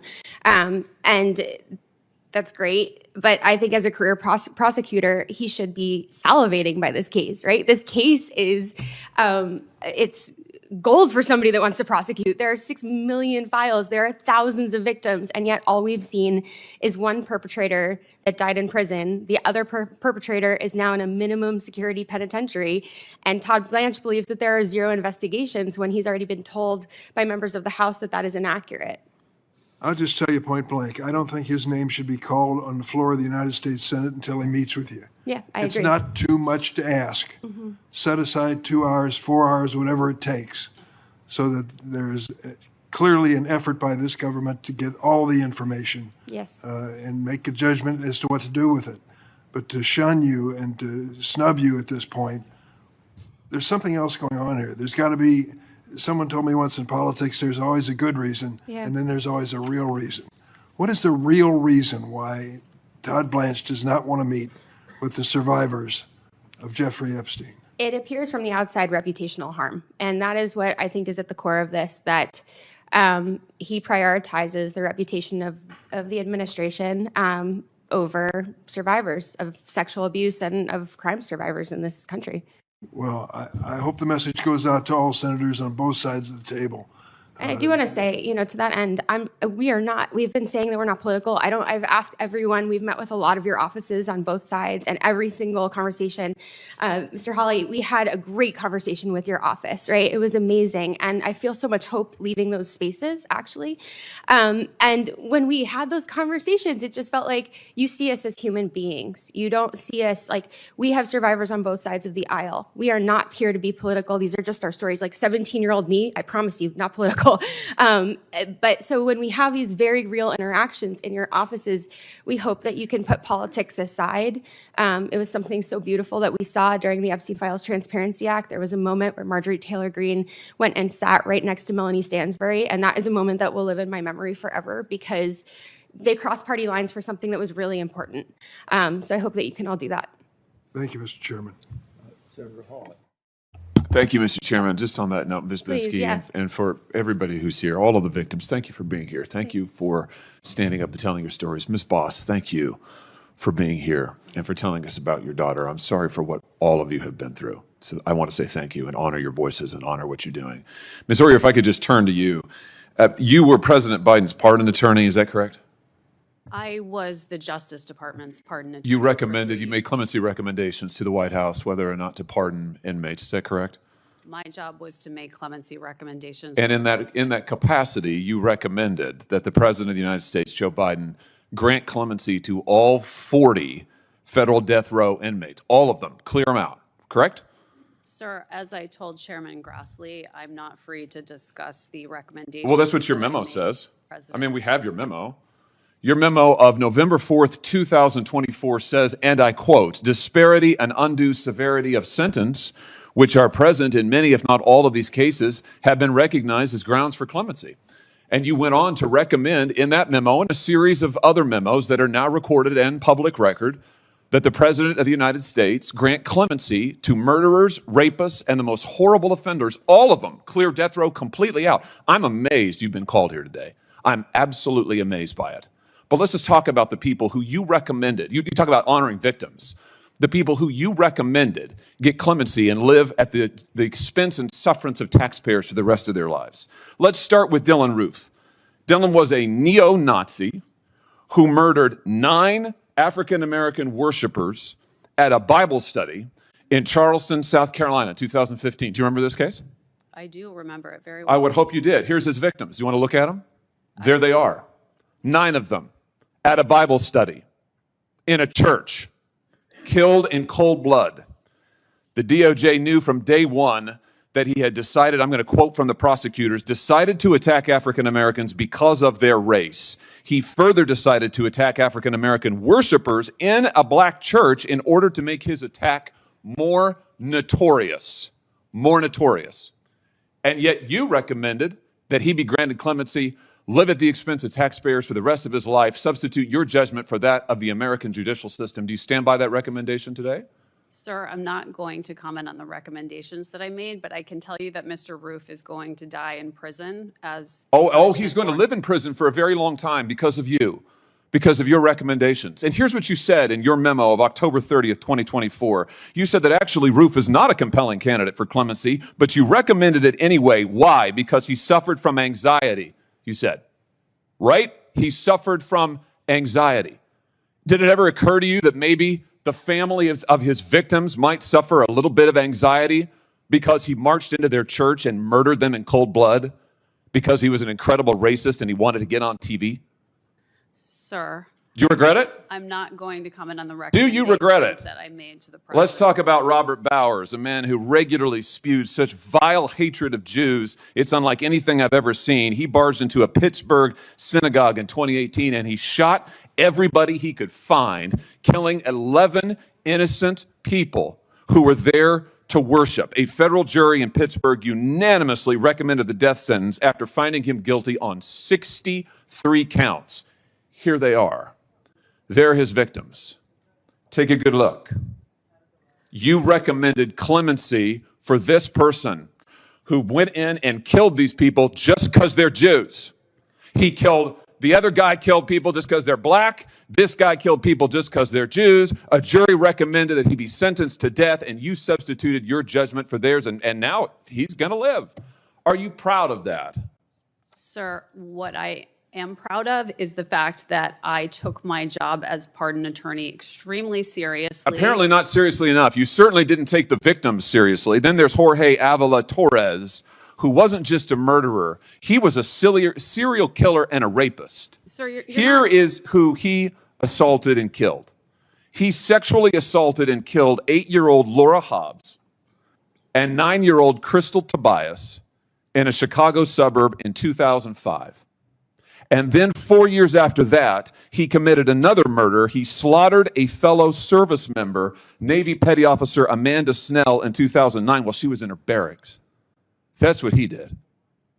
And you recommended clemency for this individual, and now he'll live his life at the expense of taxpayers because you substituted your judgment for that of the American judicial system, jury, judges, the whole lot, and yet you're here to tell us that you're somehow a victim? I don't think so, Ms. Oyer. I think your judgment is astoundingly terrible. I'm amazed that this side of the aisle has called you, and I just asked my friends on this side of the aisle, do you agree with this? Is this what you want? Do you want these people to be pardoned and live at the expense of taxpayers for their whole lives? Do you want to excuse the murders of African-American churchgoers? Do you want to excuse the murders of Jews in their synagogues? Do you want to excuse the murders of these children? Because that's what she did, and now she's online hawking products to try to make money off of it. I see you've got your own website where you put your face on baseball caps and mugs, thelawyeroyer.com. You're trying to make money on this? Sir, This is unbelievable, Ms. Oyer, and yet you say you're a victim? These are the victims, and you helped victimize them. And what you're doing is wrong. I hope every member on this side of the aisle will repudiate what you have done and what you stand for. Thank you, Mr. Chairman. Sir, I assume that your questions directed at me were rhetorical and that you're giving They're not a speech. rhetorical at all. I asked you to respond, and you said you wouldn't. So what I did is I read to you what you have said. I quoted verbatim, and I'm happy to keep doing it. In fact, I'd ask now, Mr. Chairman, that this report, Restoring and Strengthening the Federal Death Penalty Report, be entered into the record. It contains information regarding Ms. Oyer, her recommendations, and the track record of all of it. The written records are here. I asked to be entered into the record. It'll be, Ms. Hoyer, take a minute to respond if you want to. Thank you, Chairman Grassley.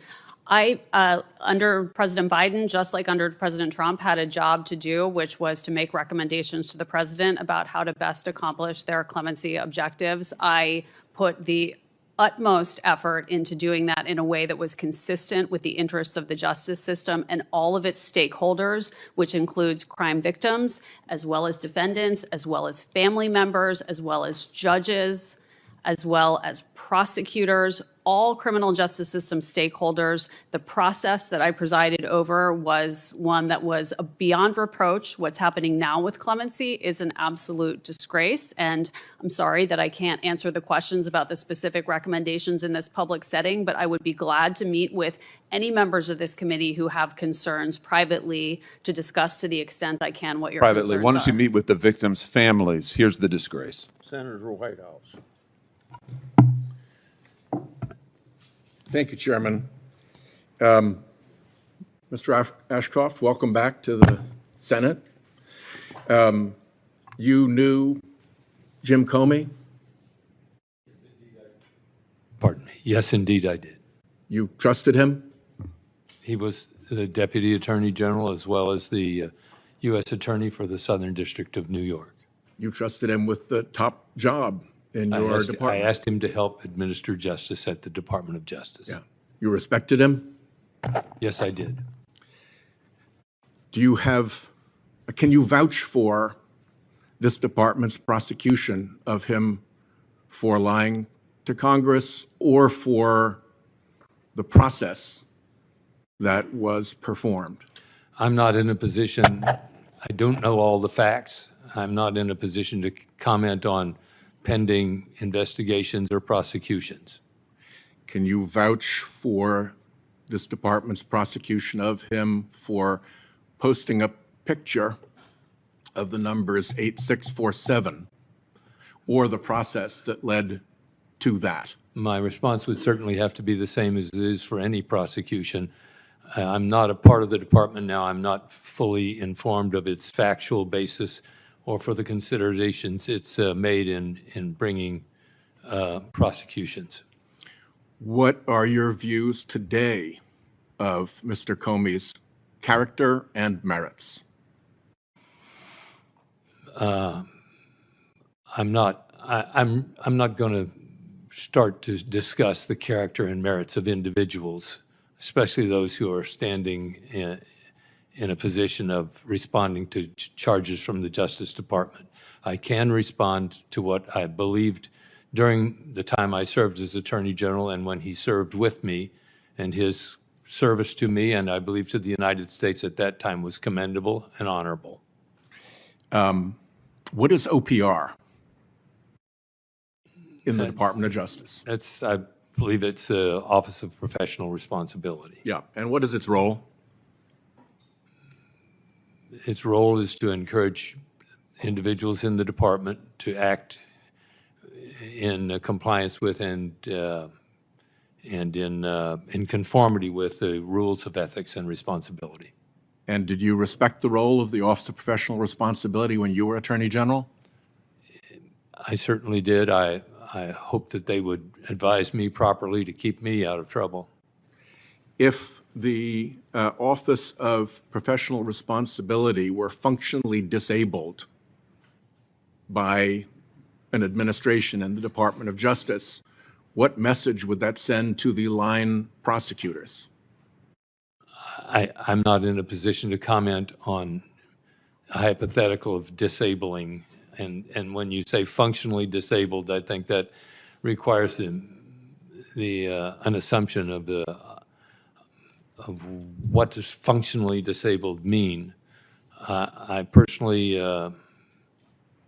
it's a hypothetical to which I just am unable to respond. But you do agree that OPR does an important job and has an important role and is important to the Department of Justice in the performance of its duties?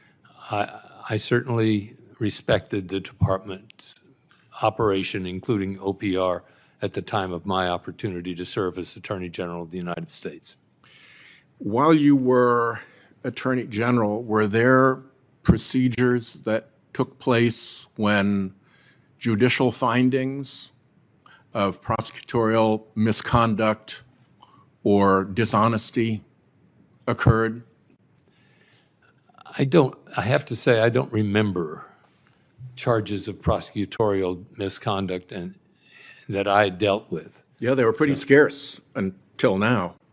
It was pretty unusual to have judges say that arguments were made in bad faith, that arguments were made as pretexts, that arguments were disingenuous, that arguments were shoddy or terrible, that the department was losing or sacrificing its credibility, that the department was disrespecting orders of the court, that the department had lied or was engaged in sham, that there was willful and intentional noncompliance or willful disregard of court orders, that department lawyers were contemptuous or that their behavior and arguments were unconscionable.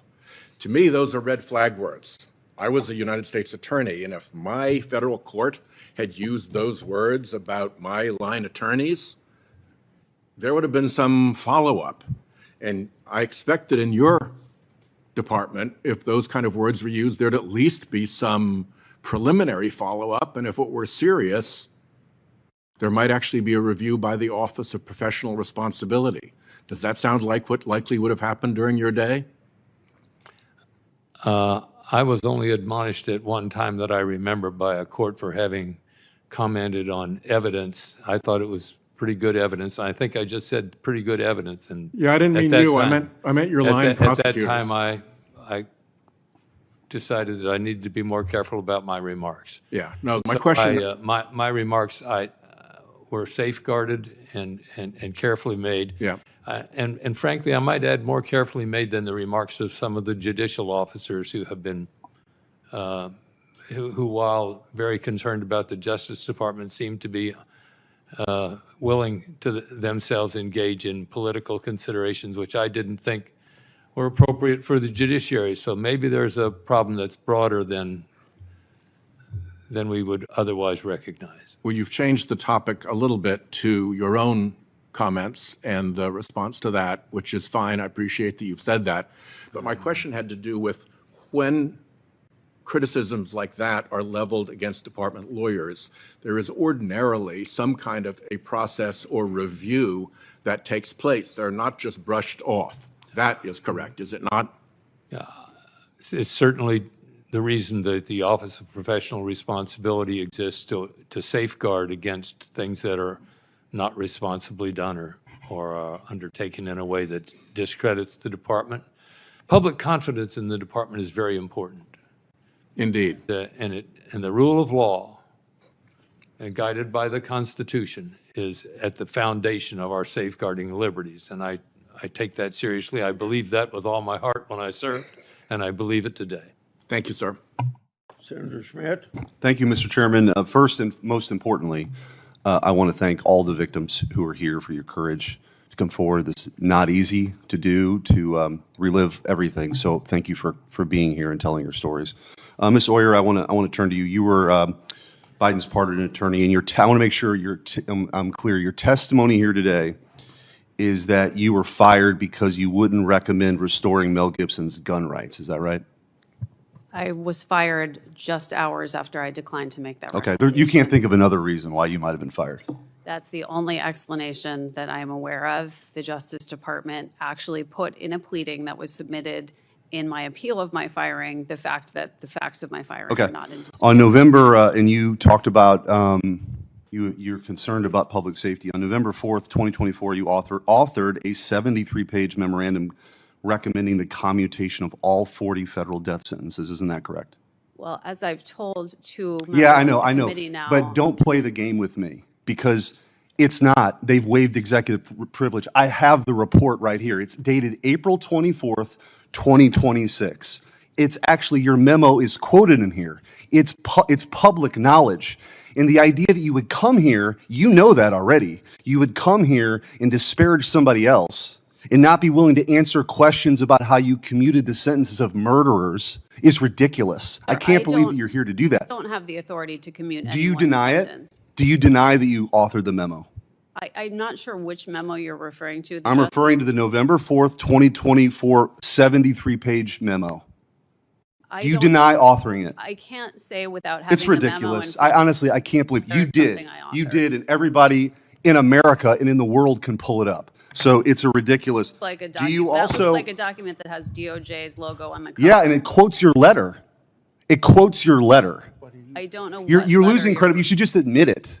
You should just admit you authored it. Everybody knows you authored it. So I'm not going to waste any more time on your convenient little game you're playing here. You also authored and recommended the commutation of the Boston Marathon bomber, the Tree of Life synagogue murderer, and Dylan Roof. We all know this. How many pages of the 73 pages did you dedicate to victims? Because you expressed your concern over victims. How many pages were dedicated to the victims? Sir, I don't have the memo. I can that you're tell you referring to 3. in front of me. 3 pages. 3 pages were dedicated to the victims. So I also happen to have, I made a special access request last year under the Presidential Records Act for documents from the Biden White House on the abuse of pardons and commutations. We recently got those documents. I want to show you a couple. Here's one. It's dated December 3rd, 2024, and it's an internal memo on the commutation of the 37 death sentences that you were involved with. The memorandum states that the White House worked with reporters to, quote, ensure positive coverage. It says the White House gave advocates, the elected officials, resources and key messaging to amplify the news. You personally recommended commuting all 40 death sentence cases, an even broader action than Biden took. Again, that included Dylan Roof, the Boston Marathon bomber, the Tree of Life synagogue shooter. Did you know that the White House was using your recommendations as a PR stunt? Sir, I have no idea what document you're referring to currently. Well, let me just ask you in general, did you know that they were planning to message around your commutation? Sir, I was not an employee of the White House. Okay, I I'll didn't take work- that as a no. I'll take that as a no, but they used your ridiculous recommendation as a veneer of legitimacy. Document 2. I was called here to talk about Mr. Blanche's nomination. Yeah, I for know that's what Attorney you thought General. you came here to talk about. But the reality is your credibility is gone. You can't come here and do the political bidding of the Biden administration. And then when you're called out on that and being fired, and thank God you're being fired. You know what I really think? I think you thought you came here and you're selling merch, by the way. Do we have the hoodies that are up for sale? You sell merch. Let's show the hoodies. I think you came here thinking that you were going to be ordained the high priestess of the resistance. That's what I think. That's why you're denying simple facts that you authored the memo commuting the sentences. Everyone knows that. And we have documents now from the White House that they use that memo as a PR stunt. And so the idea, you have no credibility to talk about Todd Blanche. You have none. You've come here, you deny basic facts, you recommended the commutation of murderers. You gave no quarter at all or any time to the victims of these brutal murders. So again, I can't believe you've been called here by the other side, but I'm glad we've had an opportunity to expose your hypocrisy. Thank you, Mr. Chairman. Senator Hirano. Thank you, Mr. Chairman. Thank all the witnesses for being here. As a continuation of the confirmation process for Mr. Blanche, we are here to determine whether or not Mr. Blanche, who continues to be President Trump's lawyer and all that that implies, should be the Attorney General of the United States of America, who is supposed to be defending the Constitution, not the president.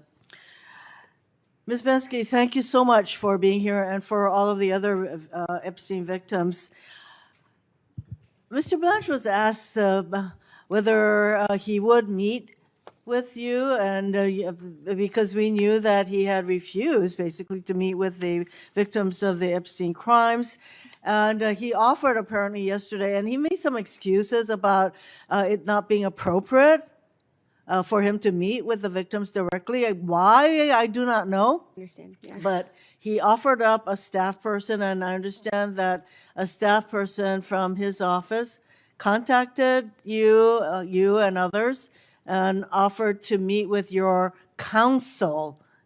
Is that correct? Not with you directly. I am not aware of a staffer reaching out. I can ask, but we have not heard from a staffer. No, we have not heard from a staffer in the last. Okay, 24 hours. let's get that clarified. Did I misunderstand that in fact yesterday when he said, I have a staff person here and we can get this done today? Yeah. That they have not contacted you? They have not contacted us, no. He also said that it would not be appropriate for him to meet directly with you. So not only is his staff have they not contacted you, as he indicated yesterday, that this could all happen yesterday, he continues to make excuses, as far as I can tell, for not meeting with you, in spite of the fact that he met for hours with Ms. Maxwell. Why is it so important? Can you tell us once again, why is it so important for you and the other victims of Epstein's crimes to meet with Mr. Blanche personally? Thank you for the question. I think that if a victim comes and reports a crime in the FBI, what is the first thing that they do? They follow up. Like Law and Order SVU taught me that when I was 15 years old. The DOJ has never followed up in 30 years with any of us.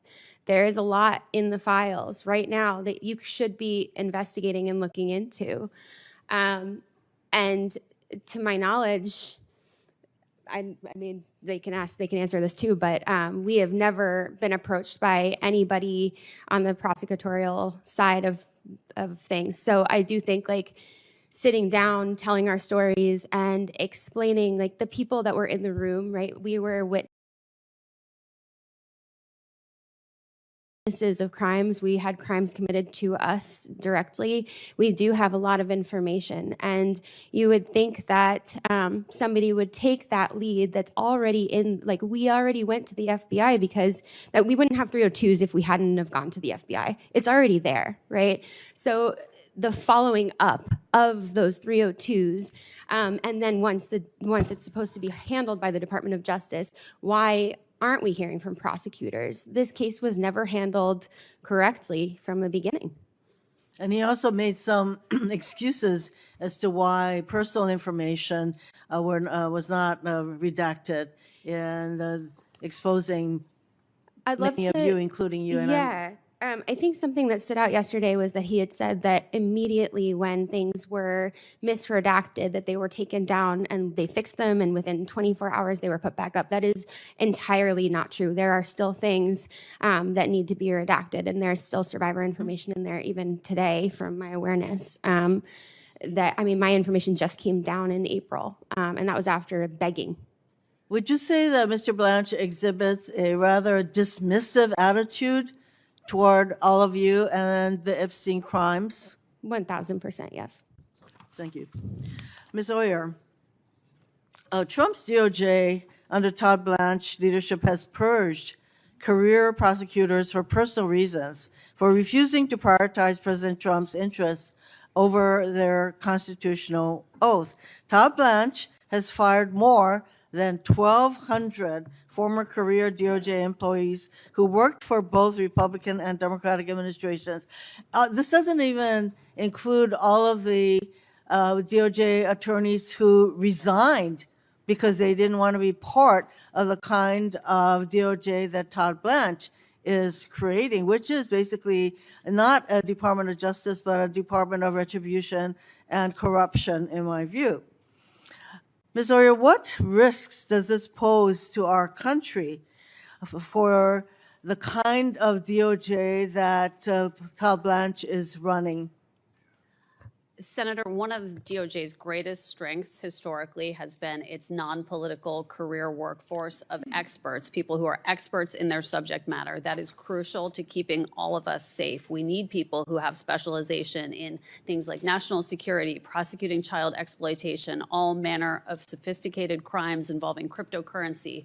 Mr. Blanche has decimated the expertise of the career workforce. The Justice Department has lost over a quarter of its attorneys under his leadership and has not been able to replace them, certainly not with experienced, knowledgeable, non-political people.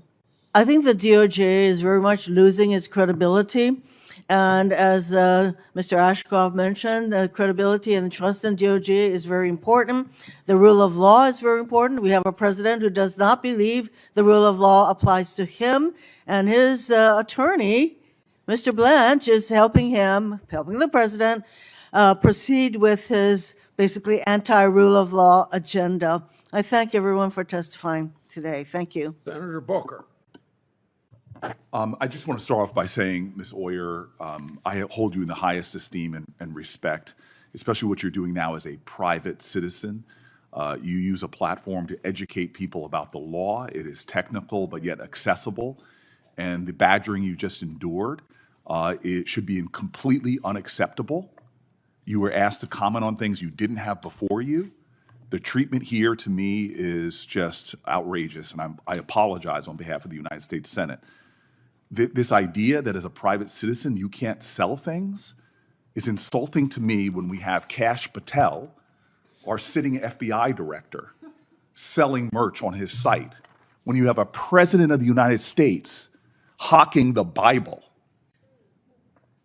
and yet you as a private citizen who has a platform to inform people about the law, how dare we make such an accusation when the mockery of justice, the exploitation and the grifting off of their offices has never received criticism from that side of the aisle.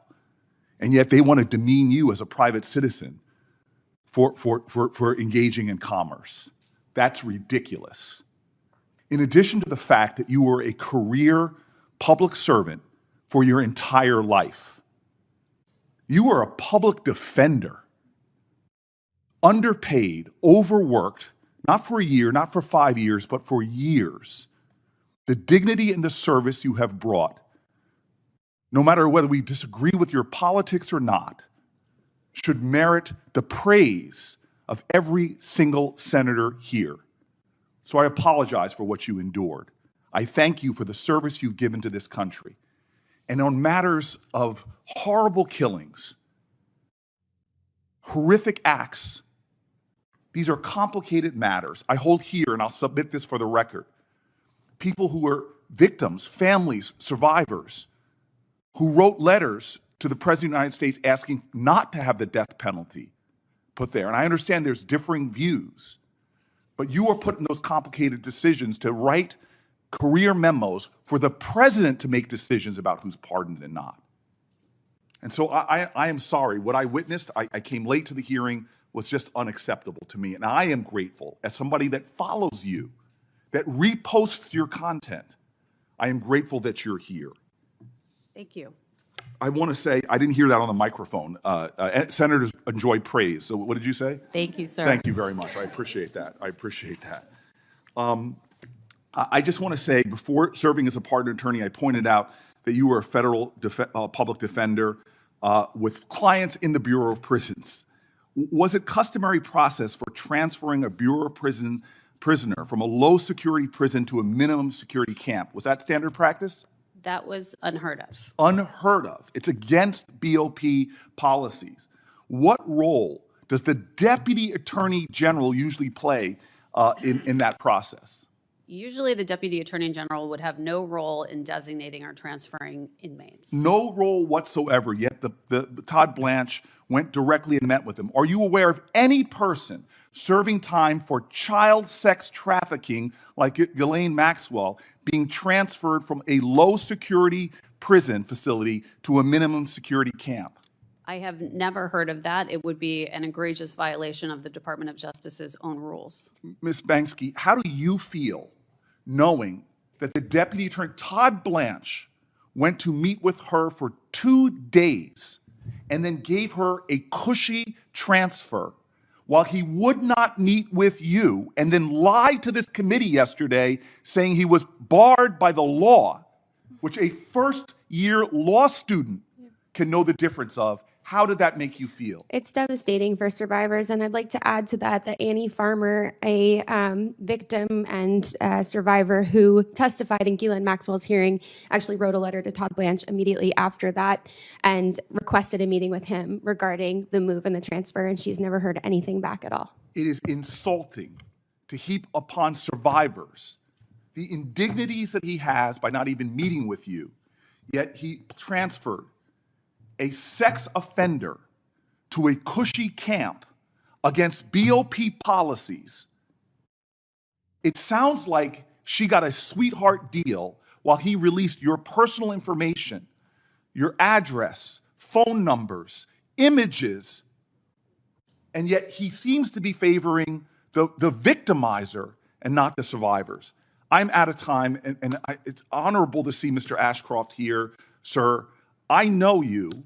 I know your record. We may have disagreed on policies, but I also know you would never, when you were reviewing a merger, you would never go out to dinner with the parties of that merger. It would be unacceptable for a person that is supervising a matter to attend a social event with those people before your lawyers. It's about ethics. It's about the appearance of impropriety. It's about following the law.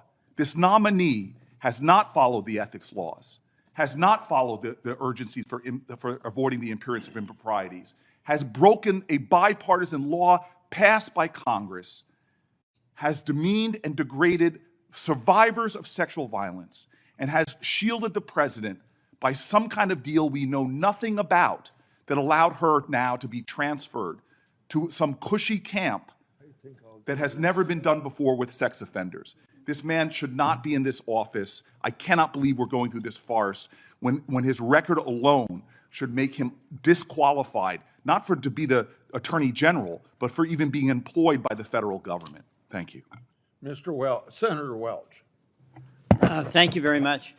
First of all, Ms. Boss, thank you so much. And I fully support your advocacy that the Department of Justice have as a priority focusing on victims.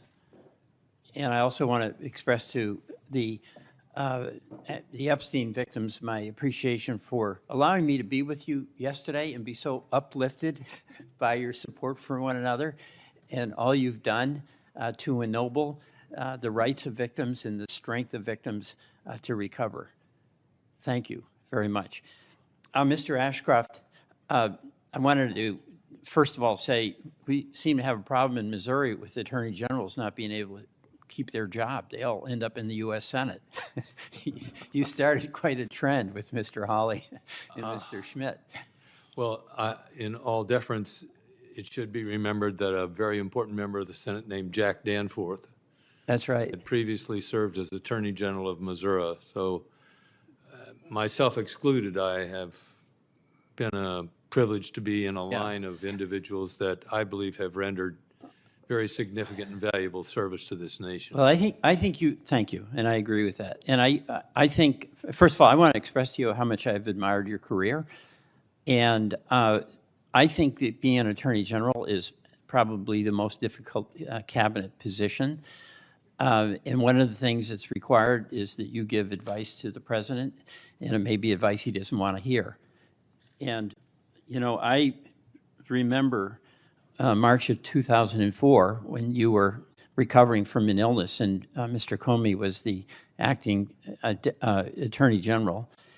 And the president's counsel came to your hospital room and wanted you to sign off on a security law that Mr. Comey, in his opinion, thought was not legal. And you said that was Mr. Comey's decision because he was the acting Attorney General. Is that right? I believe that the public, the written reports, you know, it's been in novels and other things, and I I have no reason to contest what they've said. Right. I was in bed with a morphine pump in one Right. hand. I was in what you call, what do they call this? Intensive care. And But the bottom line here is that the president wanted an answer to permit him to proceed, but it was the opinion of Mr. Comey at that time that that was not legal. And this raises really what I think is the heart of what is so challenging to be Attorney General. The president is the executive, you serve in his cabinet, but there are times when an Attorney General has to say no. Is that correct? No attorney ever is a good attorney who doesn't tell his client the truth. Right. And it's important that the client trusts the attorney. And I so appreciate can accept that. And so I believe that the Attorney General is sworn to the Constitution of the United States. And not to an individual. The answer is to the President. He is sworn to the Constitution. That's exactly right. Now, also, when the Enron case, which was an explosive case, came up, you had received contributions in your political career. They were totally and completely legal. But my understanding is because of that and the appearance of a potential conflict, you recused yourself from that case, correct? I wish I remembered things, especially things you say are favorable about what I've done. but it's over 2 decades ago that I did a lot of What you these did, Mr. Ashcroft, is what needs to be done. You said it. It's the Constitution who's your client. It's the American people who are ultimately your client. And you have to give that direct and candid advice to the executive, who is the president. So that's my question about Mr. Blanche. It's not his competence. It's not that he's got an ongoing relationship. But could you imagine serving as Attorney General and having President Bush come to you and say, by the way, who paid you $9 million before you got to be Attorney General to represent him in criminal actions, okay? This is, it's astonishing, right? But then he said, I've got an idea. We're going to sue the federal government for $10 billion, and you're going to represent the IRS, and then why don't you work out a settlement where there's a $1.7 billion fund that I control. Would you see anything like odd about that? I didn't have that situation. I didn't have a president that had been the subject of illegal disclosure of his activities. No, but criminal disclosure. I want to get to your judgment on this because but I swore to tell the truth, the whole truth, and nothing but the truth. That's a big challenge in an oath, and so I want to give my answer and not your answer, although I respect your question. No, but what I'm asking, you have incredible credibility, incredible character, incredible credibility is kind of almost like Senate speech. Right, but unbelievable believability. I mean, no, yes, I was in this body myself and sat on that side of the dais, but well, you wouldn't have had that reputation if you were a senator. I mean, this is because you stood up to the president. Oh yes, I would. I was honest as a senator. I have to. I confess my faults from both eras, both my legislative. I'm just going to finish. Thank you for your indulgence. But number one, when you saw that there was the appearance of a conflict, you did not continue representing the government in the Enron case. Number two, when it came to a president's demand on something of vital concern to the president, a national security law, surveillance law, where it was the opinion of your department that it was illegal, you stood up to the president and didn't cave. I respect that, and I believe that's the obligation and the burden of whoever serves as our Attorney General. Mr. Blanche does not share that. I thank you for that respect. I hope when I grow up I live to do things right. Senator Tillis. Mr. Ashcroft, and to all the witnesses, thank you for being here. Mr. Ashcroft, I told the chairman, or I told the chairman's staff I had one question, but like John Kennedy, it has two parts. You know, my first question, Mr. Ashcroft, I mentioned yesterday that I'm disturbed with the political physics going on today. If you think about the Obama administration, they had vindictive prosecutions. President Trump came in, more or less matched up on some of it. President Biden comes in, goes a little bit further, and this administration seems to me, when we're doing 8647, we're doing indictments for that, unless there's other, it's an active investigation, but that's a reason to bring Mr. Comey and do a perp walk because he arranged shells 8647 on a beach in North Carolina. That's all we know right now. It just seems like, it seems to me like there's a continuing, you know, this exceptional nation we are, Americans always want to do better, get bigger, higher the next time. Am I wrong, or am I perceiving a continued escalation of prosecutions, that some of which really, because of the way that they're being adjudicated, they're not being successful? It just seems to me that we're like shooting, shoot, ready, aim on some prosecutions. And I'm not only talking about the current Trump administration. I'm going back to the Obama era. Do you agree with me that there seems to be a trend that each administration, we seem to be upping it of late? I'm not sure I could quantify any disenchantment. Okay, that's okay. I believe that's fine. I believe I that think partisanship. Yeah, and no, that's okay, Mr. Ashcroft, because I'm going to live up to my promise to yield back some time. My point, I'm a management consultant. I'm not an attorney. I'm not a prosecutor. I'm not a law enforcement officer. But I deal with facts and empirical data pretty well. I guarantee you, I can give you a list of cases and a list of investigations, a list of vindictive audits. And every year, it's like from 2008 to 2012 to 2016 to 2020 and 2024, one party is going to have to actually be an adult in the room and stop it. And our members here need to stop having situational ethics where they're only opposed to it when the other party's in power. But that was not my question. Yesterday, before the hearing, and Mr. Blanche, I have a positive predisposition to, just so that everybody knows. I have not made a final decision. But Mr. Blanche said very quickly yesterday that he would meet with the victims, the Epstein victims, today, if it could be arranged. Well, right now, the markup, if you all don't know procedure here, after this hearing is done today, next week we'll hold it over. The earliest possible markup would be 2 weeks from now.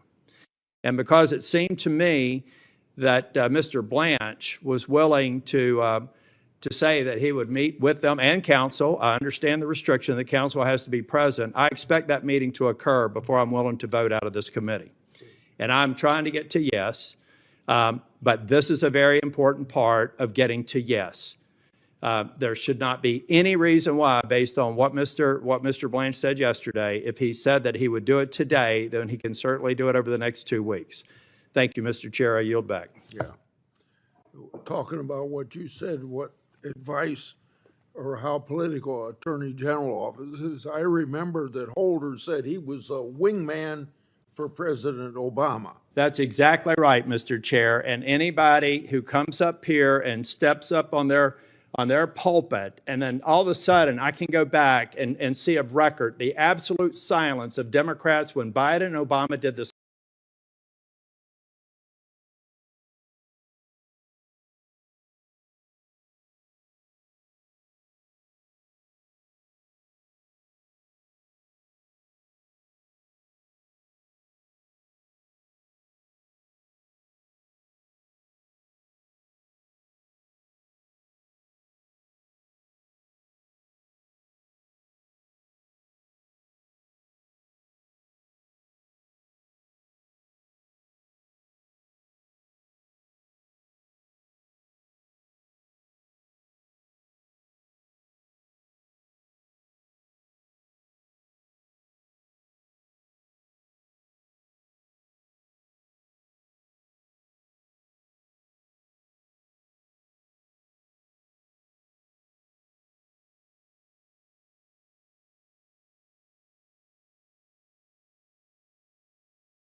as a prosecutor and have not a single grand juror vote to indict. Did that ever happen to you? I don't know. I just don't know. I thank you, Mr. Chairman. Senator Brett.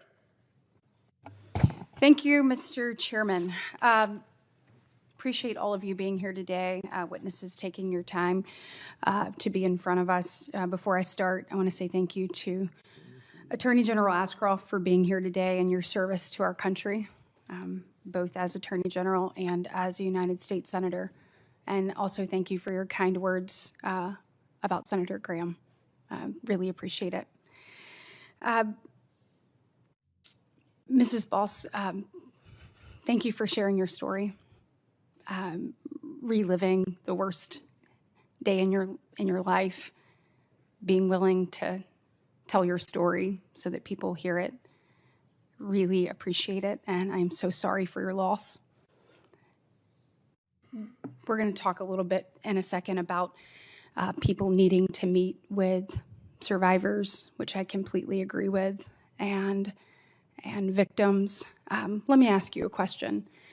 Do you think that when someone is killed at the hands of an illegal alien, that their representation in Congress, senator, congressman, should meet with that family? Absolutely. Of course. It's my understanding that there are many angel families that cannot get meetings with their senators. Have you heard that? Absolutely. It happens all the time. As a matter of fact, the lovely and kind words from Senator Durbin, I am his constituent. This is the first time I've ever spoken with him. I haven't spoken with him. He spoke to me. Well, I hope, and I'm sure that, I heard actually the ranking member yesterday talk about the need for the Attorney General to meet with victims, which I support. And I certainly am hopeful that he will, and others, will meet with you. Yes. So Sheridan Gorman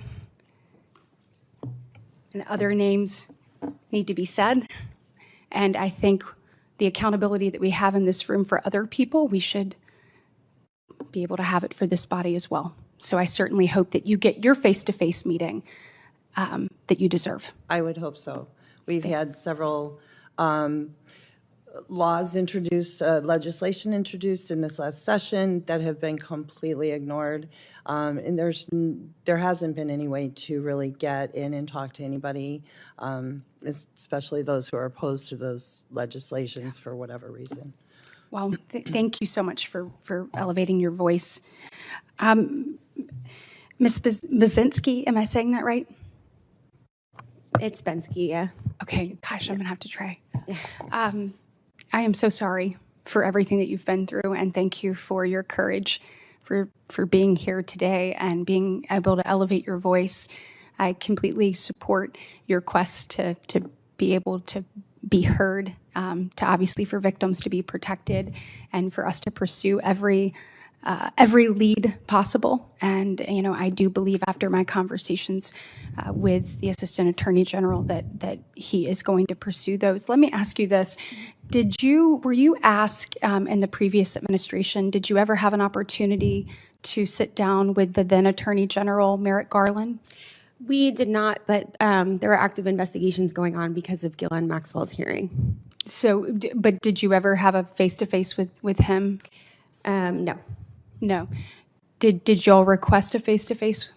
This was before a time that I was comfortable coming forward. It was just this last September that a group of us felt like we had met each other, and a huge part of this has been finding the collective voice of a sisterhood and understanding that we weren't isolated in these experiences. Absolutely. And let me ask you this. Did you, was there ever, because I know that my colleague, Senator Blackburn, really wanted to make sure that you all had an opportunity to tell your story. Mm-hmm. Are you aware of any Senate hearings that were held under the previous administration that tried to I don't personally bring have light that to this information because, again, I just came forward really in September. Well, thank you for coming forward. Thank you. Thank you so much.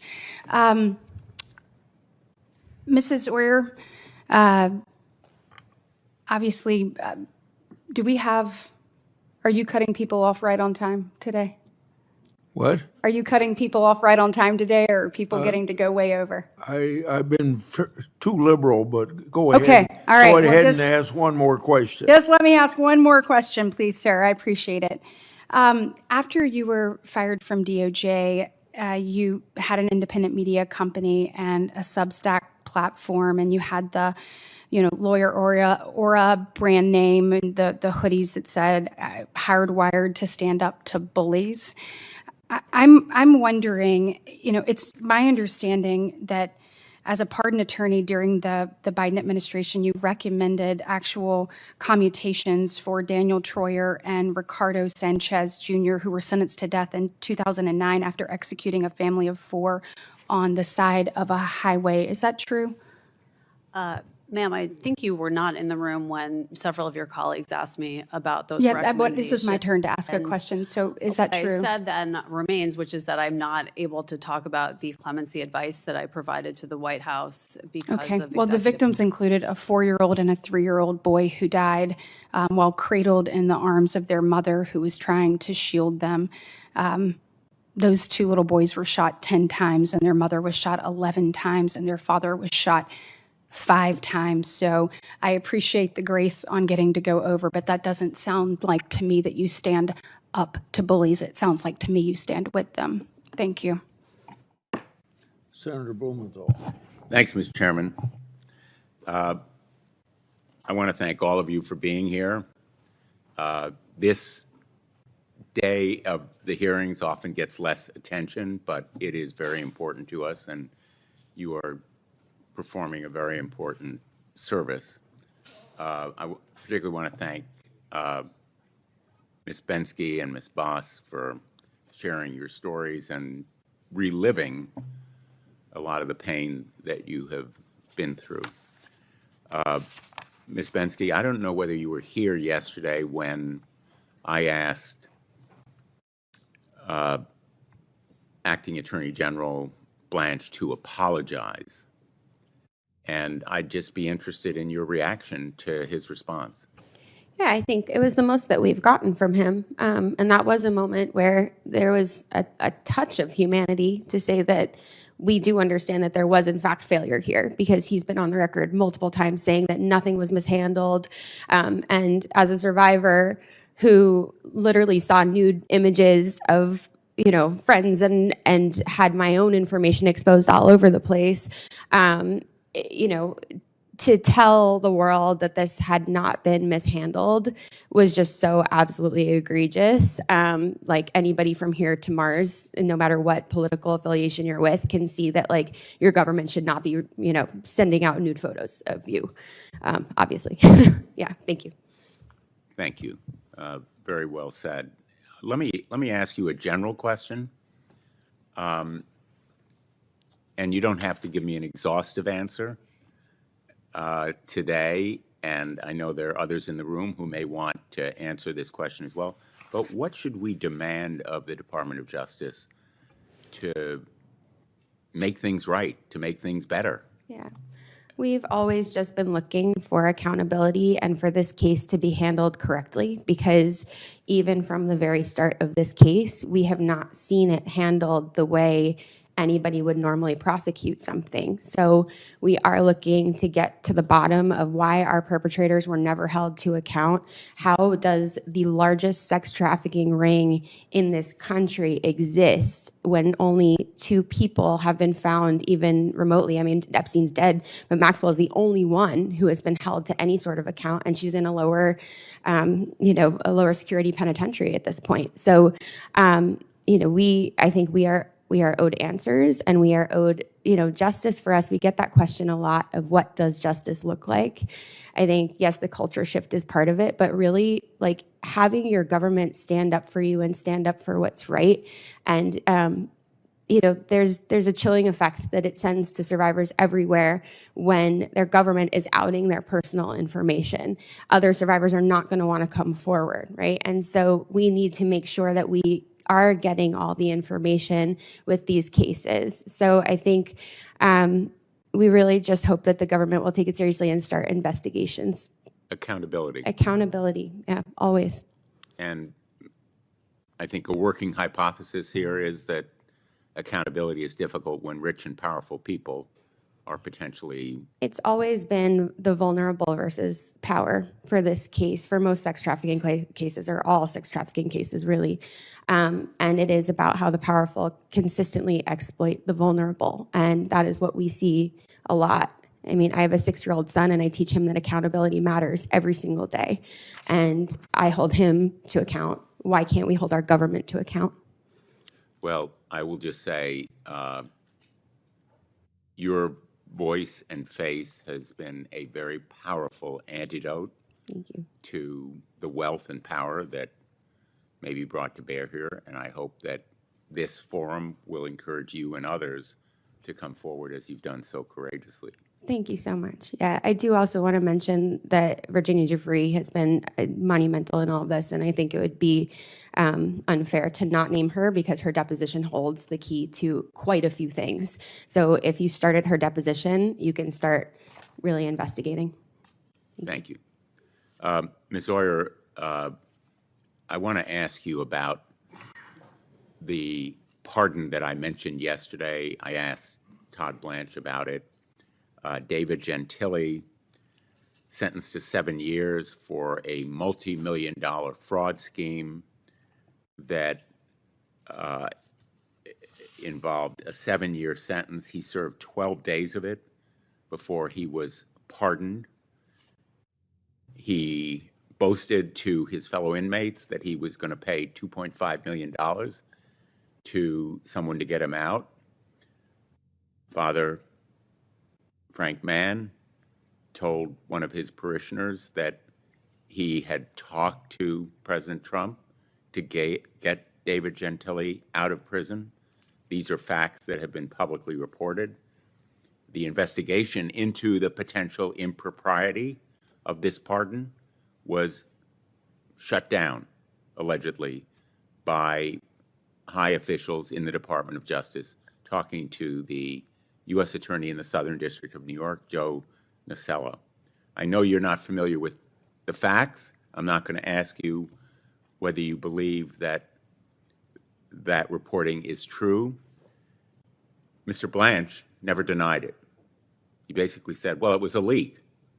Sometimes leaks actually involve truthful information. But the point that I think is lost here is that that pardon involved $16 million in forfeiture to innocent victims, many of them retirees who were depending on that money to survive. And he will no longer be required to do restitution. So his ill-gotten gains, some of which he may have used to pay for his clemency, so to speak, are not going to go back to the people who were cheated, his victim, as a result of that pardon and clemency. So I guess my question to you with this introduction is essentially, are victims and survivors often re-victimized by pardons that are unjust or unfair to them? And shouldn't we have them given a voice and recognize the Constitution gives the president unlimited authority? And it's one of those powers that's unchecked, rarely. But isn't there a need to give the victims a voice in this process?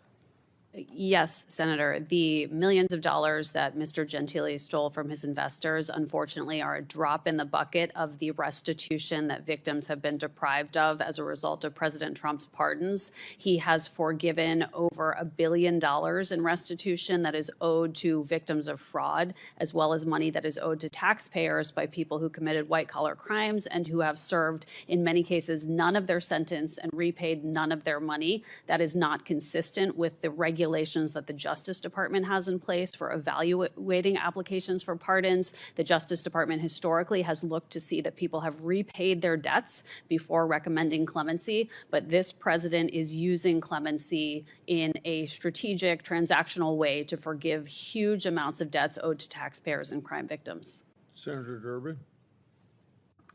Mr. Chairman, in closing here, I would like to make a couple points. Please do. First, I understand that the senator from Alabama mentioned my name while I stepped out. Ms. Boss, anxious to meet with you. I hope we can do it soon, maybe even right after this, because I know it was a hardship for you to make this journey here to testify from Illinois, and I don't want you to have to wait to see me. I want to meet with you now, and we can talk as soon as this meeting adjourns, if it's okay with you, if it fits in your schedule. Let me say a word about Ms. Oyer. I'm glad that the senator from New Jersey said what he did about you. I believe the fact of the matter is that most of the things that were brought up today in this hearing about your activity related to a decision by the Biden administration as they were leaving office to turn death penalty convictions into life imprisonment instead. Is that correct? That's right, sir. That reflects, I'll say this, you don't have to comment on this. I believe that reflects President Joe Biden's opposition to the death penalty. I share that opposition. There are people in the audience who agree with me and some who vehemently disagree with me. But America is divided on this issue.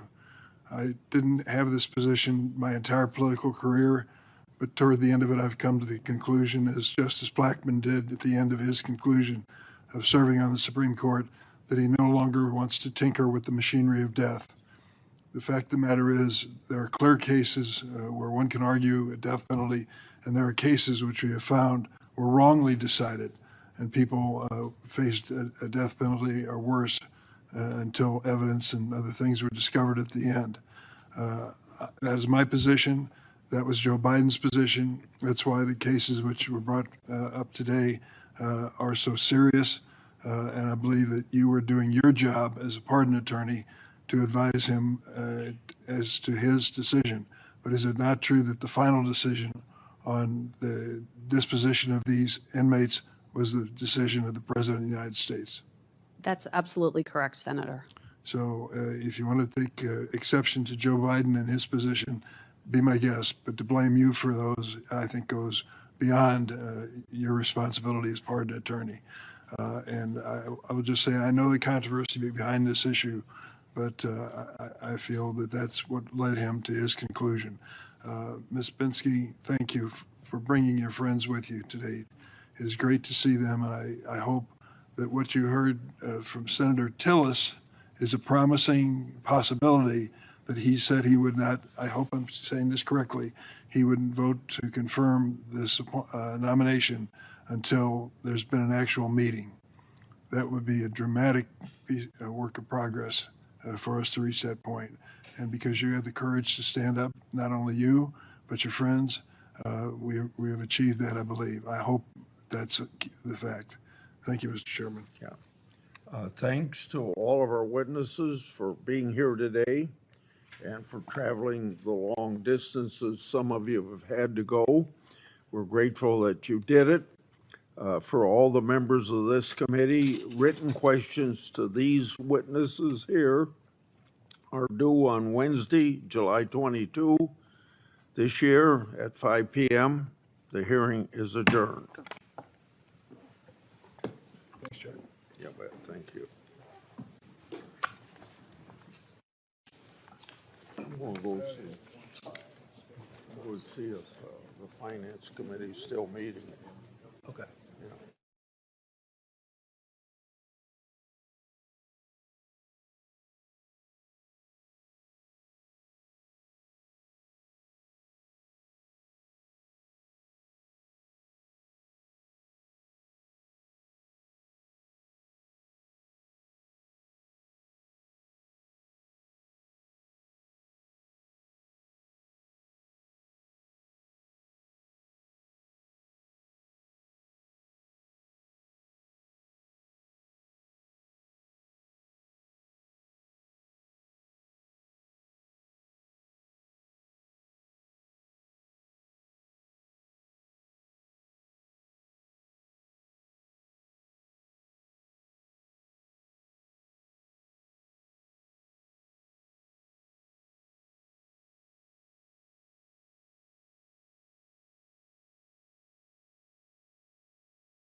easy question. Will you meet with those who are here today? There were 10 or 12 survivors of Jeffrey Epstein. And he said no. He wouldn't meet with them. And I asked why. I couldn't understand whether he thought they had a lawyer or needed a lawyer, but he wouldn't meet with them. It's incredible. After the hearing, I met with them. I'll never forget that meeting. You can imagine, and some of them are here today, and one will testify a little later before this panel. Try to imagine, if you will, one of these young women saying to me, Jeffrey Epstein abused me when I was 13 years old. 13 years old. Visualize in your own family a daughter, a granddaughter, 13 years of age, who is a victim of this sexual predator. Should she at least have a moment with the Attorney General to tell her story? Is that too much to ask? Apparently it was. This is what I'll tell you. I don't believe a single member of the United States Senate would vote for this nominee after meeting with these survivors. To think that he turned down the opportunity to even meet with them. He went on to say, well, President Trump signed this law which required us to disclose the Epstein file. The law was necessary because he wouldn't voluntarily disclose them. Yes, President Trump signed the law after it was discharged in the House of Representatives because we had one new person who won a special election. It was an amazing political miracle that that law ever passed, but it had to pass so the American people would even have a chance of looking at these files. And now, these women and many more are willing to come forward and say, don't stop with prosecuting two people, Jeffrey Epstein and Ghislaine Maxwell. There are more people you should consider. And yet, the man who would be Attorney General of the United States said he wouldn't meet with them, wouldn't listen to him. That isn't right. That is just plain wrong as far as I'm concerned. And secondly, let me tell you what. I guess I was born in a different era from this president and people around him. But I kind of understood going into public life that if you wanted to get rich, this was the wrong job. You're supposed to take this job to serve the public, make enough money to get by, but not get rich. How did the president do in the first year of his second term? $1.4 billion added to his income from the cryptocurrency group. Why is that even relevant to this conversation? Because the president opposed the cryptocurrency idea for years, switched his position, and then Mr. Flowers, or Mr. Blanche, changed the regulation, the federal regulation of cryptocurrency. The time he changed the regulation of cryptocurrency in the Department of Justice, he had personally over $160,000 in cryptocurrency assets. He had to disclose that, and he had to send that to some other source. He sent it to his children. To lessen the regulation of an industry which generates a $1.4 billion windfall for the President of the United States and money for the person who was acting Attorney General is just plain wrong. Just plain wrong. And all the excuses in the world don't make a difference. And I'll tell you, that one document that he signed, imagine, if you will, if you've ever heard of this, the president, his family, and his businesses, because of the document signed by Todd Blanche, because of that, have no liability for any tax crimes they ever committed before the date of that document. No liability, no criminal liability. Every single one of us in this room has to obey the law. That's the basics in a democracy like ours. And when it comes to tax crimes, the same applies. Now there's an exception, of course, in the eyes of Todd Blanche. And that exception is the President of the United States, his family, and his businesses. That is just plain wrong. This man should not be Attorney General. Can I go ahead and introduce the Go ahead. witnesses and stuff? If you want to. Yeah, Sure. because, okay.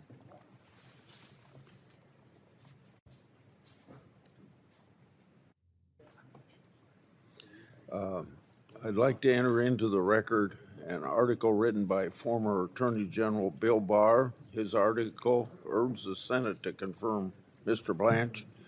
The article touts the successes of Mr. Blanche has already delivered while leading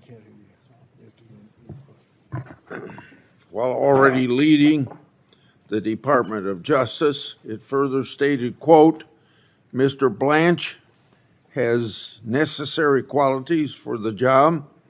He is a skilled and accomplished lawyer with extensive experience in the department as a prosecutor and deputy attorney general. Throughout his career, he has shown the personal determination, discipline, and thick skin this position demands, end of quote. Without objection, it will be entered in the record.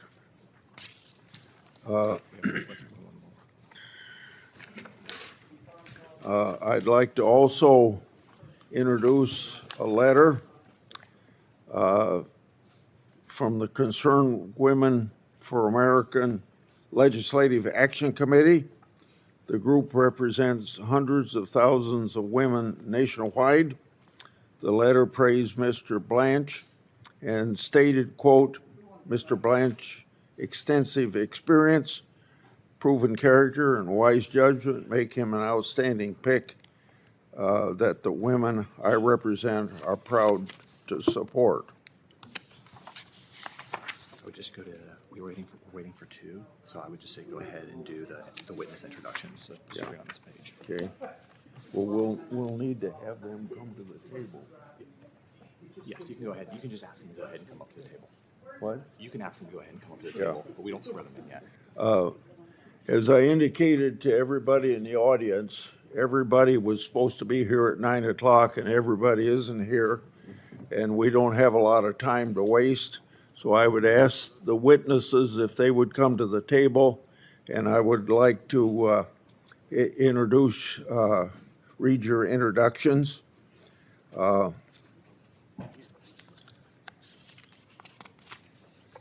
then swear them too. No, we'll do that after. We'll do that when we go to the hearing.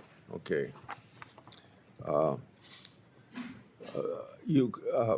Please be seated, and we won't be questioning you right away, but I'd like to take this time to introduce you. First, a person when he was in the United States Senate, a person that I worked closely with, John Ashcroft. You know, he served as United States Attorney General under George W. Bush. He led the Justice Department's anti-terrorism efforts after 9/11. Mr. Ashcroft previously served for over 2 decades as Missouri's Attorney General, Governor, and then Senator. He's since founded a consulting firm and serves as distinguished professor at Regent University. Mr. Ashcroft understands how to lead the Justice Department free from political influence. Indeed, Senator Schumer once praised Mr. Ashcroft, quote, fidelities to the rule of law, end of quote. I look forward to hearing his perspective on Mr. Blanche's qualifications to lead the department. Next, I would introduce Jennifer Boss. Ms. Boss is an angel mom, a title that no mother should ever have to bear. She suffered an unimaginable loss. Ms. Boss's daughter, Megan, was discovered in a dumpster belonging to an illegal immigrant. The man was arrested.